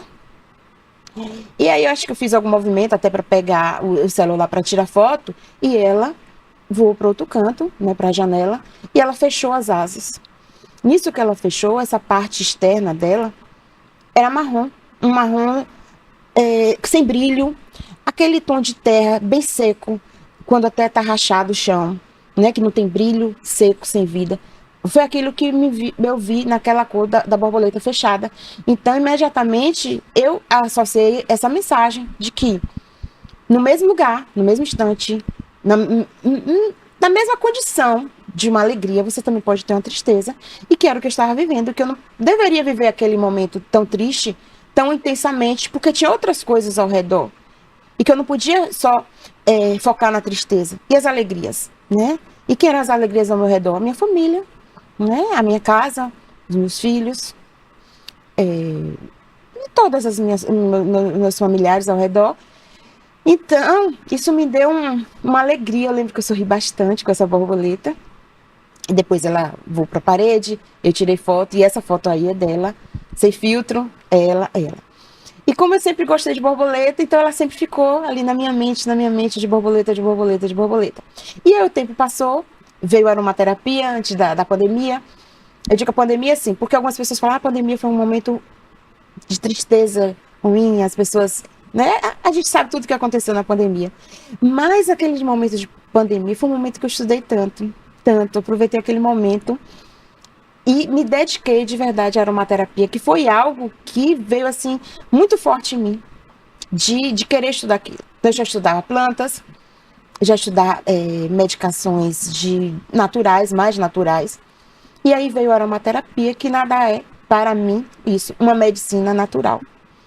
E estudei, me capacitei, me formei, e eu estou aqui, né, especialista em aromaterapia. E aí, o que é que tem a borboleta com isso? E aí eu criei uma marca, e aí eu tenho óleos essenciais que eu vendo, sinergias, e faço atendimentos. E o nome da minha marca, né, o nome que eu escolhi é a Bobô, e tem uma borboleta estilizada, mas voltar, digo, foi aquela borboleta? Não, foram todas as borboletas que sempre pairou na minha vida, que sempre viveu dentro de mim, porque eu acho que a borboleta também, ela tem esse grande significado, que é o da transformação, que ela vem de uma larva, de um casulo, né, de uma lagarta, e que de repente, quando ela se descobre, né, ela vira borboleta e ela se transforma. E eu acho que a borboleta, no caso a borboleta, então a simbologia que ela pode trazer, ela traz alegria por onde ela passa. Eu acho que não tem essa pessoa, pode até não falar ou não, mas uma pessoa se encanta com a borboleta, porque é um ser tão singelo, tão simples, mas que ao mesmo tempo de uma leveza, de uma alegria. Então, por onde ela passa, ela traz algum significado, alguma mensagem para alguém. E eu acho que a borboleta sempre foi assim na minha vida. E hoje, a borboleta também me proporcionando isso, quando, além de proporcionar isso a mim, e eu acho que quando você começa uma coisa e que por trás disso, até no nome você traz algum significado, eu acho que já é uma base também, como a gente falou lá das raízes. Então, a raiz dessa empresa, dessa microempresinha minha, já ter essa raiz forte de borboleta, de coisas boas, de fluidos, de energia, de alegria. Então, só tem, ao meu ver, ser do bem, né? De trazer coisas boas. Isso para mim, a empresa para mim, o que é que ela promove para mim, o que ela faz em mim. E eu levo, né, para as pessoas através da Bobô, saúde e bem-estar através dos óleos essenciais, que é algo que eu tenho me dedicado bastante e acredito muito na medicina através da aromaterapia. Você tá vendo quanta coisa boa, né? Nós estamos aqui extraindo de você. Que bom. falamos de árvores, falamos da boneca, da roupa da boneca, né? Tudo ali, né? Que essa história sua, Sim. entendeu? E agora da borboleta. Realmente Sim. a borboleta, ela... Quem é que não fica... todo mundo se alegra quando a borboleta chega no É uma lugar. borboleta, né? Ai, que bom, veio trazer alguma coisa boa. Sim. Então essa borboleta veio trazer para você um novo caminho, né? Sim. Ela veio te mostrar que existia um novo caminho. Sim, sim. Que você poderia estar num casulo, Sim. mas você ia ser borboleta. Sim. E sempre devemos ser borboleta todos os dias, não é? Com certeza. Devemos, porque às vezes você vai falar assim, nada como um dia atrás do outro. Essa é a verdade, né? Muito. Então acho que também fica essa mensagem, não para mim, mas para todo mundo que esteja aqui nos ouvindo, que devemos ser borboleta, sempre. Porque a vida nos cobra isso, nos pede isso, né? A gente não pode ficar ali estático só naquilo, a gente tem que se reinventar e se transformar a cada dia. Se metamorfosear, como é o caso da borboleta, que ela é um ser totalmente diferente daquele, né? Fisicamente, ela é um ser diferente, né? A borboleta. Então, a aromaterapia para você veio na pandemia, né? Veio. Veio na pandemia. Sim. E Porque então, aí eu comecei a pesquisar também o que a gente poderia usar para nos proteger daquela coisa que estava todo mundo no começo assustado, com medo. E aí veio a aromaterapia. Não, já tinha começado antes um pouquinho. Então tudo que eu pesquisava me levava naquele caminho de aromaterapia, de aromaterapia. Aí quando veio a pandemia, foi que veio aquele boom em mim, aquele despertar. Eu disse, é aqui. E aí juntou a minha formação de enfermeira, que é uma das profissões onde o conselho os conselhos, né, de classe das profissões permite que o enfermeiro use a aromaterapia nos seus atendimentos, no seu trabalho. E aí juntou isso da minha formação de enfermeira com esse conhecimento na área da saúde, né, que eu já carrego em mim, associado a esse conhecimento de saúde que eu já tinha de fitoterapia, de herbalismo. E aí veio a aromaterapia, que está dentro disso, da fitoterapia, do herbalismo, que são plantas, né? Aí veio a aromaterapia, que são os óleos essenciais, que é o quê? Compostos orgânicos que estão lá presentes na planta, a depender da planta, em alguma parte, pode ser na raiz, pode ser no caule, pode ser nas folhas, nas flores, no fruto, vai estar ali. Então, vem a ciência, pesquisa e sabe da onde você vai poder extrair esse óleo essencial. E nisso você pode usar no seu bem-estar, na saúde, na purificação do ar, do meio ambiente, de um lugar que esteja, de um enfermo, um hospital. Então, a aromaterapia nos fornece vários caminhos com um único óleo. Vou dar o exemplo aqui do óleo de lavanda, que é o mais comum, o mais conhecido, né? E por ser um cheiro, não agrada a todos, mas uma maioria das pessoas que é um cheiro bem agradável, então ele tem uma infinita, eu lhe diria assim, infinita possibilidade de uso e de tratamento. Então ficaria até difícil você perguntar assim, para que serve o óleo de lavanda? Aí não, tem aqueles remedinhos que a gente ouve e fala assim, são milagreiros. O chá, ou isso, aquilo serve para tudo. Não é a questão de servir para tudo. Ele serve para várias coisas, mas antes de saber para que ele se destina, eu tenho que saber quem é a pessoa. Você pode dizer assim, André, eu tô com a dor aqui no pé, tô com a unha encravada, você me indica que óleo? Nenhum. Primeiro eu vou conversar com Vitória. Quem é Vitória? Qual é aquele momento que Vitória está vivendo, que ela está passando? O que é que ela usa? Ela usa alguma medicação? Ela está passando algum problema? Ela tem um problema de saúde? Vou fazer uma anamnese, um estudo de quem é Vitória naquele momento. Não é Vitória de um ano atrás. O que é que ela está passando naquele momento para ela estar com aquela condição naquela unha? Aí sim eu vou poder indicar assertivamente um óleo para você usar e que com certeza, eu lhe digo assim, 100%. Não digo nem 99%. Olha só a ousadia e a certeza do benefício que o tratamento faz. Eu lhe digo 100%, você vai ter sucesso no tratamento daquilo que você quer, sendo que esses passos sejam todos observados. Quem é a pessoa, principalmente. Então eu digo assim, e com muita propriedade dizer, o óleo essencial não é para quê, nunca, é para quem. Quem é aquele sujeito, aquela pessoa, aquele paciente que naquele momento está precisando do óleo essencial? Qual? Eu não sei. Vamos conversar e a gente vai descobrir. E aí tudo é uma ciência. Mas que problema? Digo assim, qual é o problema que o óleo essencial pode resolver? Todos. Depressão? Depressão, ansiedade. Só problemas emocionais ou Não. enfermidades mesmo? Então, como eu disse, é uma dor, É? Sim. uma unha encravada, uma infecção, Fungo. uma inflamação, Fungo também? bactéria, vírus, problemas emocionais, tristeza. Hoje tem um trabalho É o muito quê? Bebe? grande. Não. Aromaterapia, Sim. aroma, cheiro. Você Cheiro. vai cheirar. Eu até trouxe aqui para lhe mostrar. Esse aqui eu fiz um spray. Eu fiz uma sinergia, uma misturinha, e a gente faz assim, eu vou indicar para você para alguma coisa. Não vou dizer aqui o quê, né? Que a gente nem conversou sobre isso. Aí eu vou fazer essa formulação e você vai usar todos os dias. Não é um cheirinho para o seu ambiente ficar cheiroso. É um cheirinho que vai lhe proporcionar um bem-estar. E isso aqui, ele não é um aromatizador de ambientes, um bom ar. Não é um bom ar. É um tratamento. Então, diferente de um cheirinho que você coloca para sua casa ficar cheirosa, agradável, pode. Mas se você quiser como tratamento, vai ter uma frequência no dia que você vai usar, uma certa quantidade, e um simples espraiar de uma sinergia dessa já vai lhe promover um bem-estar. Mas todos usam dessa forma? Ou Não. passa numa dor? Sim, então, vai depender da pessoa. Quem é a pessoa? Qual é a condição da pessoa? Então, por exemplo, você está com o joelho dolorido, uma pessoa, aí ela vai me dizer o que é que ela tem no joelho, qual é a enfermidade, pode ter caído, pode ter sido machucado, um esportista está jogando uma bola, machucou, caiu, ralou, em diversas coisas, né? Que a gente vai conversar e vai saber. E aí eu vou preparar uma sinergia para você, vou indicar uma sinergia e você vai passar com uma pomada, com tudo natural. A base de manteigas naturais, pode ser, por exemplo, manteiga de karité, uma manteiga de cacau. Sempre a base de uma coisa oleaginosa, que pode ser uma manteiga, no caso, porque vai ter o óleo, ou pode ser um óleo líquido, ou um álcool, no caso do spray. E aí você pergunta se vai passar, é para beber? Não. Existe a possibilidade de beber, sim. O óleo essencial, não é beber.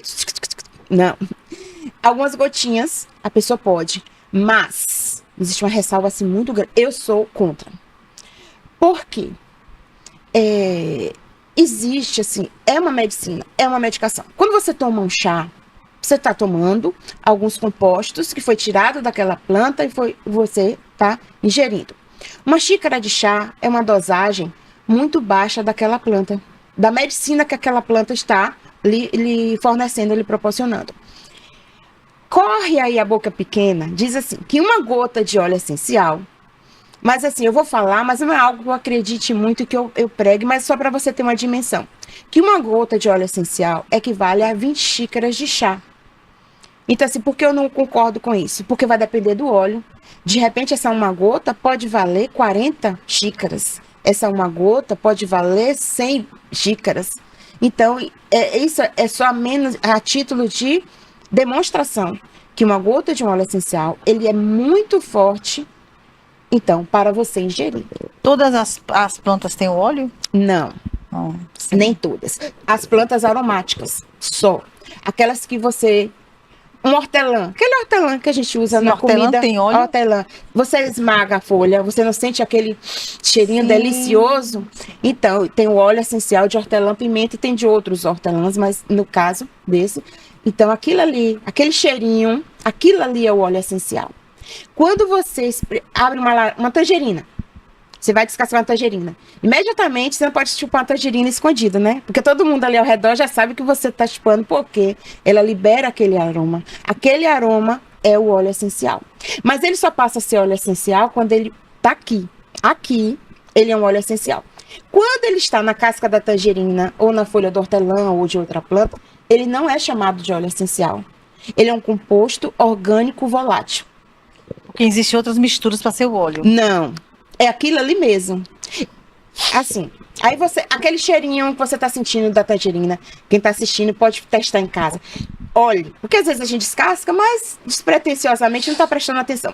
Quando você descasca a tangerina, pegue a casca, ela fica Vamos passar assim. aquele vídeo? Ok?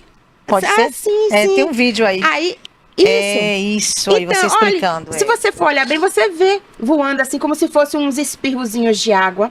Então, quando você fizer isso em casa, observe. Então, isso aí é o óleo essencial.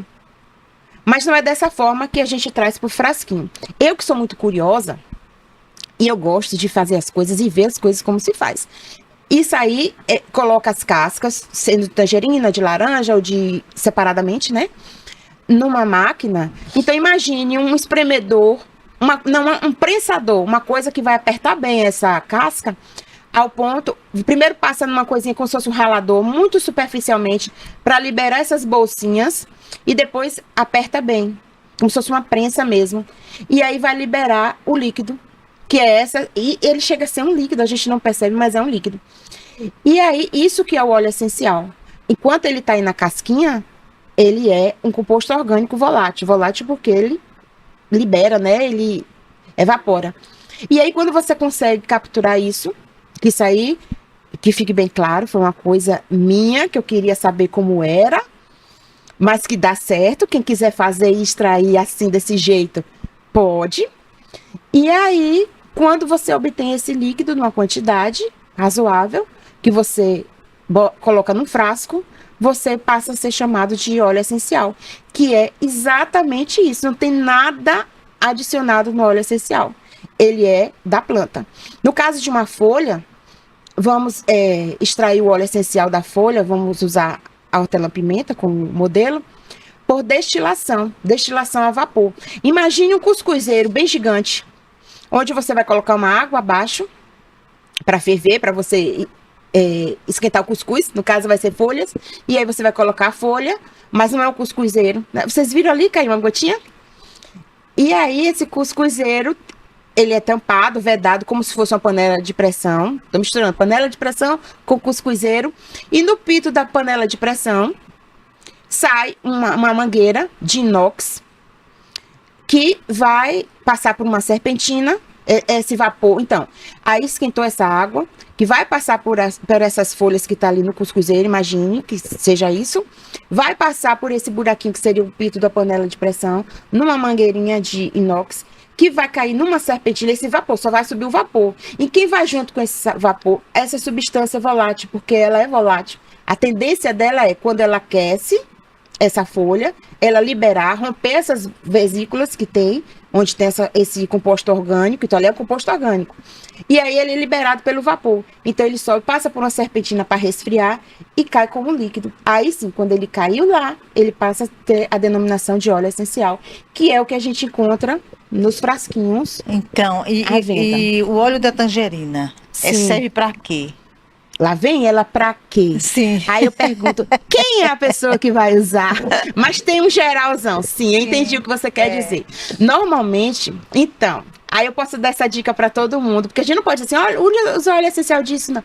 Mas no caso da tangerina, eu posso. E é um óleo que eu digo assim, poxa, todo mundo deveria inalar óleo de tangerina todos os dias. Ele é o óleo da alegria. Ele traz bem-estar emocional, né? E com isso físico também, porque se o seu emocional tá bem, tá alegre, você começa a ter disposição. Então é um conjunto de coisas, né? E ele é muito indicado para pessoas com depressão. Que assim, não é só o óleo, você não vai chegar, toma, vá, você vai ficar bem. Não é isso, tem todo um protocolo por trás de como usar esse óleo, ser associado a outro óleo. E aí é outra história. Mas, no geral, o óleo de tangerina é isso. Ele é o considerado o óleo da alegria, o óleo da infância, que ele remete àquela alegria da infância. Assim, dando um sentido poético ao óleo.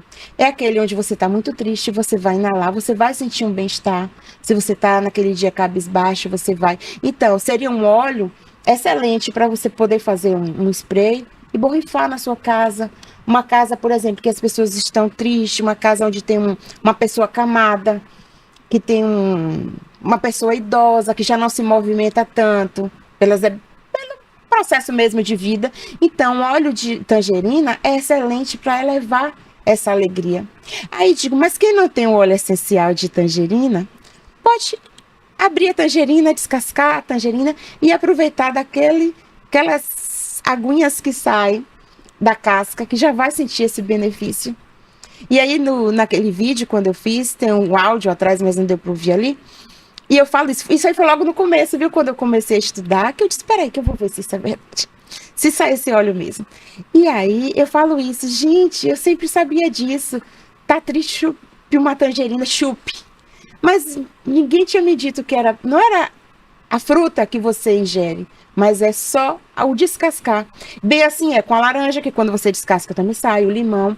O único cuidado que você tem que ter com esses cítricos in natura, né, na fruta, e acho que todo mundo já sabe, é não se expor ao sol. Porque ele tem uma molécula ali que é fotossensível. Então, quando você está até com essas luzes que a gente está aqui, ou no sol, o local fala assim, queima. Não é que queime, mas o local fica escurecido, né? Então, é o único cuidado, tanto com a fruta, se você for usar, for consumir, ou for fazer essa experiência de sentir esse aroma, ou usar o óleo essencial cítrico, é um dos cuidados que a gente tem que ter. E isso, aproveitando falar aqui, e aí vou falar outra parte da minha história também. Recentemente eu fui aprovada no vestibular de Química. Eu fiz Enem, uma coisa que eu nunca tinha feito antes, porque não precisei, fui fazer e consegui uma nota boa. Fui para a Faculdade de Química aqui na UESC. E assim, qual a minha... o porquê Química? Porque eu nunca pensei em fazer Química. Eu era enfermeira, assim, não pensava em química. Apesar de que tem química na enfermagem. Mas os óleos essenciais são química. É só química. Isso aqui, que está nesse frasquinho, esses compostos orgânicos voláteis, que eu já lhe mostrei, que é só a planta, não tem outra coisa aqui. Ele é química pura. Então, a química... Então, você pergunta, serve para quê? Aí eu lhe disse, a tangerina lhe traz alegria. Para o público em geral, essa informação já basta. Mas eu sei por quê. Porque aqui dentro do frasquinho vai ter uma molécula X que ela vai atuar no cérebro, causando esse bem-estar, promovendo esse bem-estar. E quem é que me diz isso, que essa molécula promove isso? A química. Que a química vai dizer, molécula X, junto com a molécula Y, tal e tal e tal, promove esse bem-estar. Então, hoje, o meu propósito no curso de Química é estudar profundamente e cientificamente os óleos essenciais. Que maravilha, porque você fazendo química já vai... Tudo juntinho, né? Então, aí tem assim, enfermagem tem a ver com química? Não, mas enfermagem tem a ver com aromaterapia e aromaterapia é química. Isso. Então, juntando tudo vai se encaixar bem. Com certeza, Então, a borboleta cada dia mais está se metamorfoseando-se. Vamos ver aí esses vídeos. Tem alguns vídeos aí ainda, né? Sobre os olhos. Os olhos. O vídeo é fotos. Aí tá a sua marca, né? A marca. Aí sim, aí vem a história da borboleta, que eu já contei, estilizada. Caminhos, né?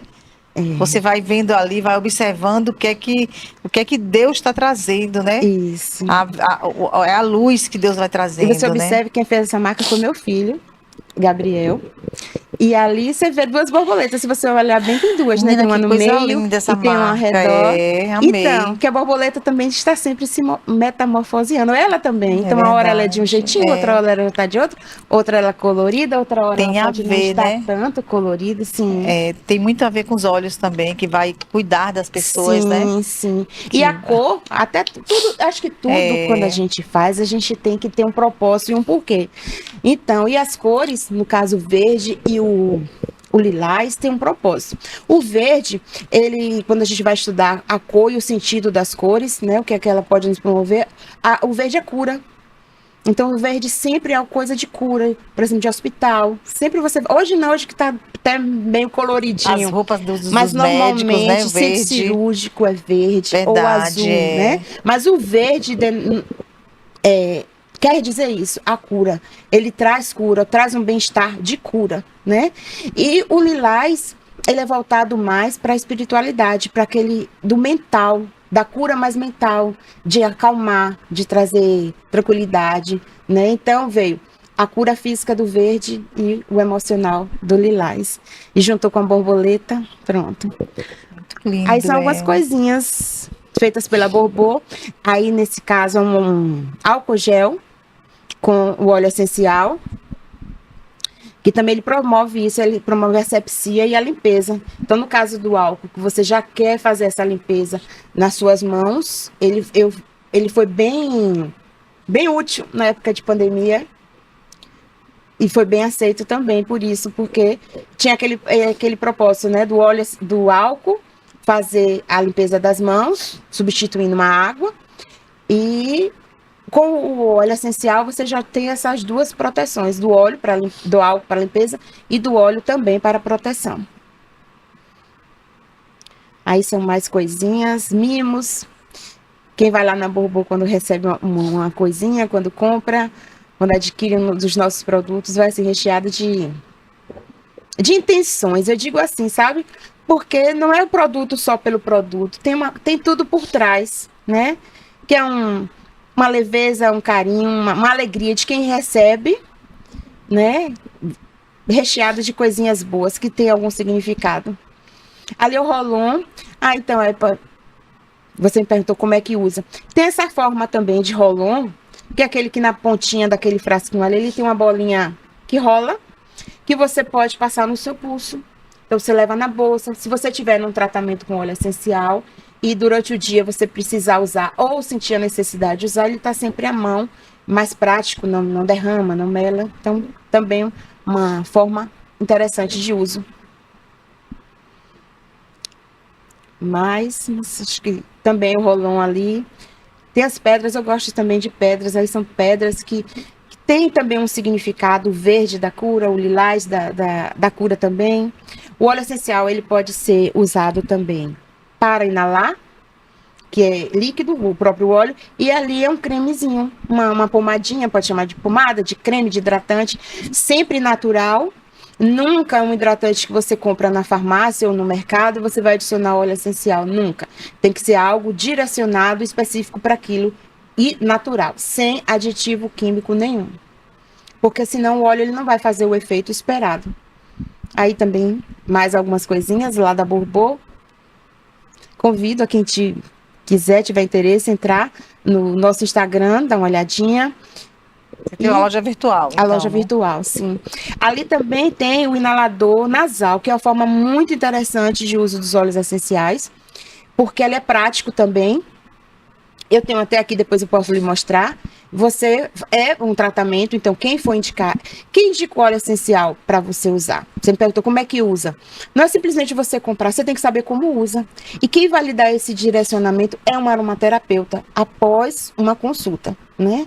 De fazer sua anamnese, saber, como eu já lhe falei, né? Como é que está a pessoa naquele momento e qual protocolo ela deve seguir para alcançar o êxito ou o que ela está querendo naquele momento. Aí a forma spray, né? Eu gosto muito da forma spray. De ambiente aí, no caso. Sim, é de ambiente. Mas ele vai numa formulação bem neutra, de que não tem aditivos químicos. Apesar, olha bem, olha a controvérsia. Óleo essencial é químico. Aí fala assim, não vai aditivo químico. Não vai aditivo químico sintético. Nada sintético tem ali. Então, inclusive, é de ambiente, mas pode ser um spray pessoal. Você pode usar ele, inclusive, como perfume. Não é aquele perfume que você vai sair, vai ficar sentindo aquele aroma o dia todo. Mas ele, sim, pode ser usado na pessoa. A pessoa borrifar. Então, não de tangerina, que você não pode borrifar. Mas pode ser uma lavanda, que você quer uma tranquilidade, uma paz. Naquele momento, você pode borrifar, sim. Ou nas mãos, fazer uma leve... esfregar uma mão na outra e inalar. Aí são mais coisinhas da Borbô, que é o óleo essencial. Ele pode ser adicionado ao óleo vegetal, que é no caso daquele frasco maior. Ele tem um óleo vegetal, que ele é puro, extra virgem, não tem aditivo de nada, a não ser o óleo puro. E que você vai adicionar o óleo essencial puro. Aí sim você pode fazer uma massagem. Você pode ser um pós-banho. Aí são as minhas misturinhas, minhas alquimias. E hoje, antes eu dizia minhas alquimias, que a alquimia vem de química, alquímica, né? E hoje eu digo que são as minhas químicas, os meus estudos de química, onde eu faço as minhas misturas, os meus perfumes botânicos, os macerados de folha. Ali eu tenho rosa, ali eu tenho um macerado, que é uma infusão de rosa, que aí você já vai ter um outro produto, além do óleo essencial, que vai ser um extrato. E aí a gente vai usando, tudo natural, tudo de forma natural. Aí a minha coleção de óleos, lá da Bourbon. Mais alguns óleos. Para conseguir, né, um pouquinho, você tava ali para mim na tangerina, é uma Sim. curiosidade. Sim. Quantas tangerinas não tem que tirar o óleo para Muito. um vidrinho desse? Sabe quanto eu consegui ali naquele sacrifício de espremer? 1 ml. Não chegou a 1 ml não, mas mais ou menos 1 ml. É assim mesmo. Então, quando eu falei um cuscuzeiro, né, para dar um exemplo para quem está aqui nos assistindo entender, um cuscuzeiro é uma coisinha muito pequena, não ia dar nada de óleo essencial. Um destilador de óleo essencial, você tem que colocar quilos e quilos de... Por exemplo, ele dá um exemplo que você vai gostar. A rosa. A rosa é um dos óleos essenciais, o óleo essencial de rosa é um dos mais caros que temos. Muito caro. Não é pouquinho caro, não. Por quê? Para você obter 1 litro de óleo essencial de rosas, aqui nesse frasquinho, eu só tenho 10 ml. Isso aqui já é o suficiente para muito... Foi um inalador que caiu. Para muito tempo, porque você vai usar uma única gota, uma só. Aqui tem 300 gotas. Para você ter 1 litro de óleo essencial, é muito óleo essencial, mas é muito mesmo, né? E para você conseguir esse 1 litro, você precisa de 3.500 pétalas de rosa. Pétalas, só as pétalas. E uma pétala, você pega uma rosa, você vai ver que é leve. E não é essa pétala de rosa que a gente vai ali na floricultura e encontra hoje, aquelas rosas bonitas, vistosas, mas ela já, eu digo assim, que ela é pesadinha, uma pétala daquela, ela é meio carnuda. Essa rosa que faz o óleo essencial é aquela rosa que tem cheiro, aquela rosa do jardim da vovó, que hoje quase não se tem mais, aquela repolhudinha, que a pétala é bem delicada, bem levezinha. Então imagina, 3.500 quilos de pétalas para fazer o óleo essencial. Aí por que é tão caro no caso de rosas?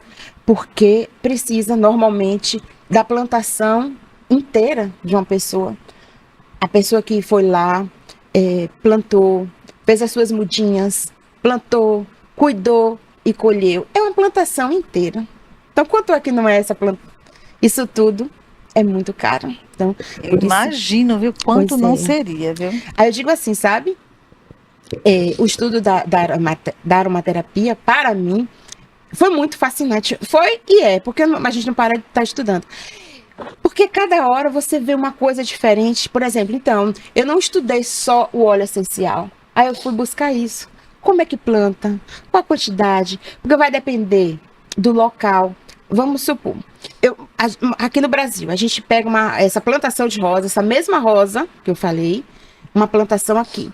E vamos comparar com a plantação lá da França, de rosas. A mesma rosa. Mas quando vamos destilar e ver o óleo essencial e colocar num laboratório para analisar, é a mesma rosa, tem os mesmos componentes, o aroma é o mesmo, os mesmos componentes químicos, mas as proporções são diferentes. Por quê? Porque o terreno, o ambiente, o clima, a chuva, o sol, tudo isso influencia naquilo que a planta vai produzir. E assim, hoje nós temos essa preciosidade, eu digo que são joias em forma de gota, que são os óleos essenciais. Mas isso está na natureza, desde que a natureza é natureza, que foi antes da gente, né? E assim, hoje nós sabemos como extrair e como usar.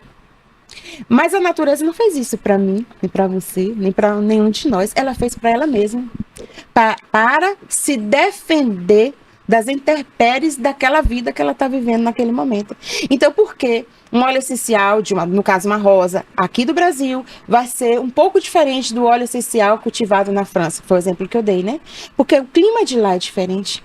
Então, a planta tem que se defender daquele clima, daquela chuva, daquele sol, daquele frio, daquele calor, de alguns insetos que estão ali rondando, querendo chegar até ela, né?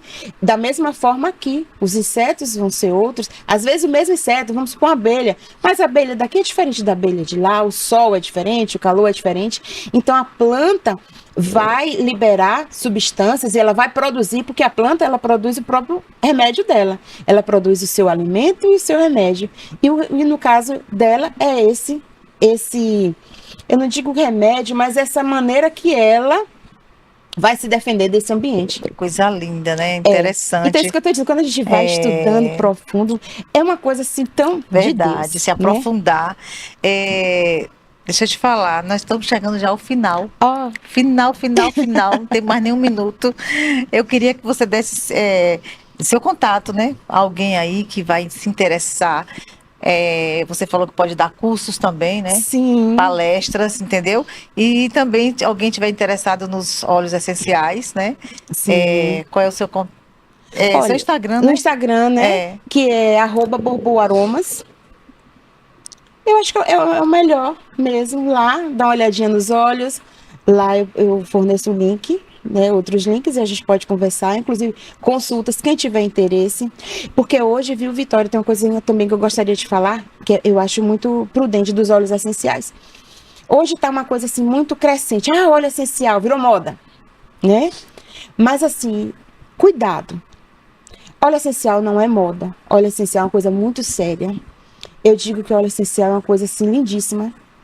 É uma medicina que eu acredito muito do futuro, mas que já está no nosso presente. E não surgiu hoje, que a gente não teve tempo de falar, mas já tem muito, muito, muito tempo. Mas hoje que virou moda, aqui no Brasil, porque na Europa, Estados Unidos, já é uma coisa corriqueira, né? Mas hoje aqui tá moda. Então qualquer pessoa, a lavanda, né, que é uma das mais conhecidas, é bom para acalmar. Nem sempre a lavanda é boa para acalmar, vai depender da pessoa que vai usar. Então tenham cuidado, procure ou estudar, ou procure uma aromaterapeuta, faça um atendimento, uma consulta, uma consultoria de como você usar esse óleo essencial. E assim, você precisa ter todos os óleos essenciais, porque eu vejo pessoas que estão querendo vender vários. Você precisa um para dor do cabelo, dor da bochecha, dor não sei o quê. Não, tenham cuidado com isso, tenham cuidado. É uma coisa excelente, é natural, mas não quer dizer porque é natural que ela não possa trazer algum prejuízo ou algum malefício. Pode. Chá, se você não souber o chá que você está bebendo, a procedência daquela folha, inclusive, ela pode lhe fazer mal também, a quantidade. Diz assim, já há muito tempo, Paracelso, que é um dos fundadores, eu diria, que da aromaterapia, um das raízes da aromaterapia, ele dizia assim, que entre o veneno e o remédio, a única diferença é a dose. Verdade. Porque se você tomar aquela dose que lhe prescrever, não é que você sabe, é que alguém que estudou aquilo vai lhe dizer a dose é X, você vai e toma a metade, não vai fazer efeito. Mas o outro vai e fala assim, uma só não vai ser bom, vou tomar 2, vai lhe causar um mal. Então tudo é com parcimônia, né? Pois é, André, chegamos ao final do nosso quadro, foi muito bom. Agradeço também, foi muito bom para mim também. Maravilhoso, muitas informações. Eu que nem gosto de conversar, né? Então, amei. Muitas informações. Então, quero te agradecer, viu? Obrigada eu. E vamos retornar, né? Qualquer momento desse para ter mais informações aí, que é interessante esse assunto. E se deixar aqui eu falo o dia todo, né? Dou até aula aqui, o curso inteiro. Com certeza, Eu quero agradecer, né, a você, a Deus, né, por este momento. Obrigada pelas surpresas, que eu vim aqui só falar de aromaterapia, né? De repente veio o quadro, minha vida é um show. Pois é. Obrigada. Então, até quinta-feira, com vocês aqui, se Deus quiser.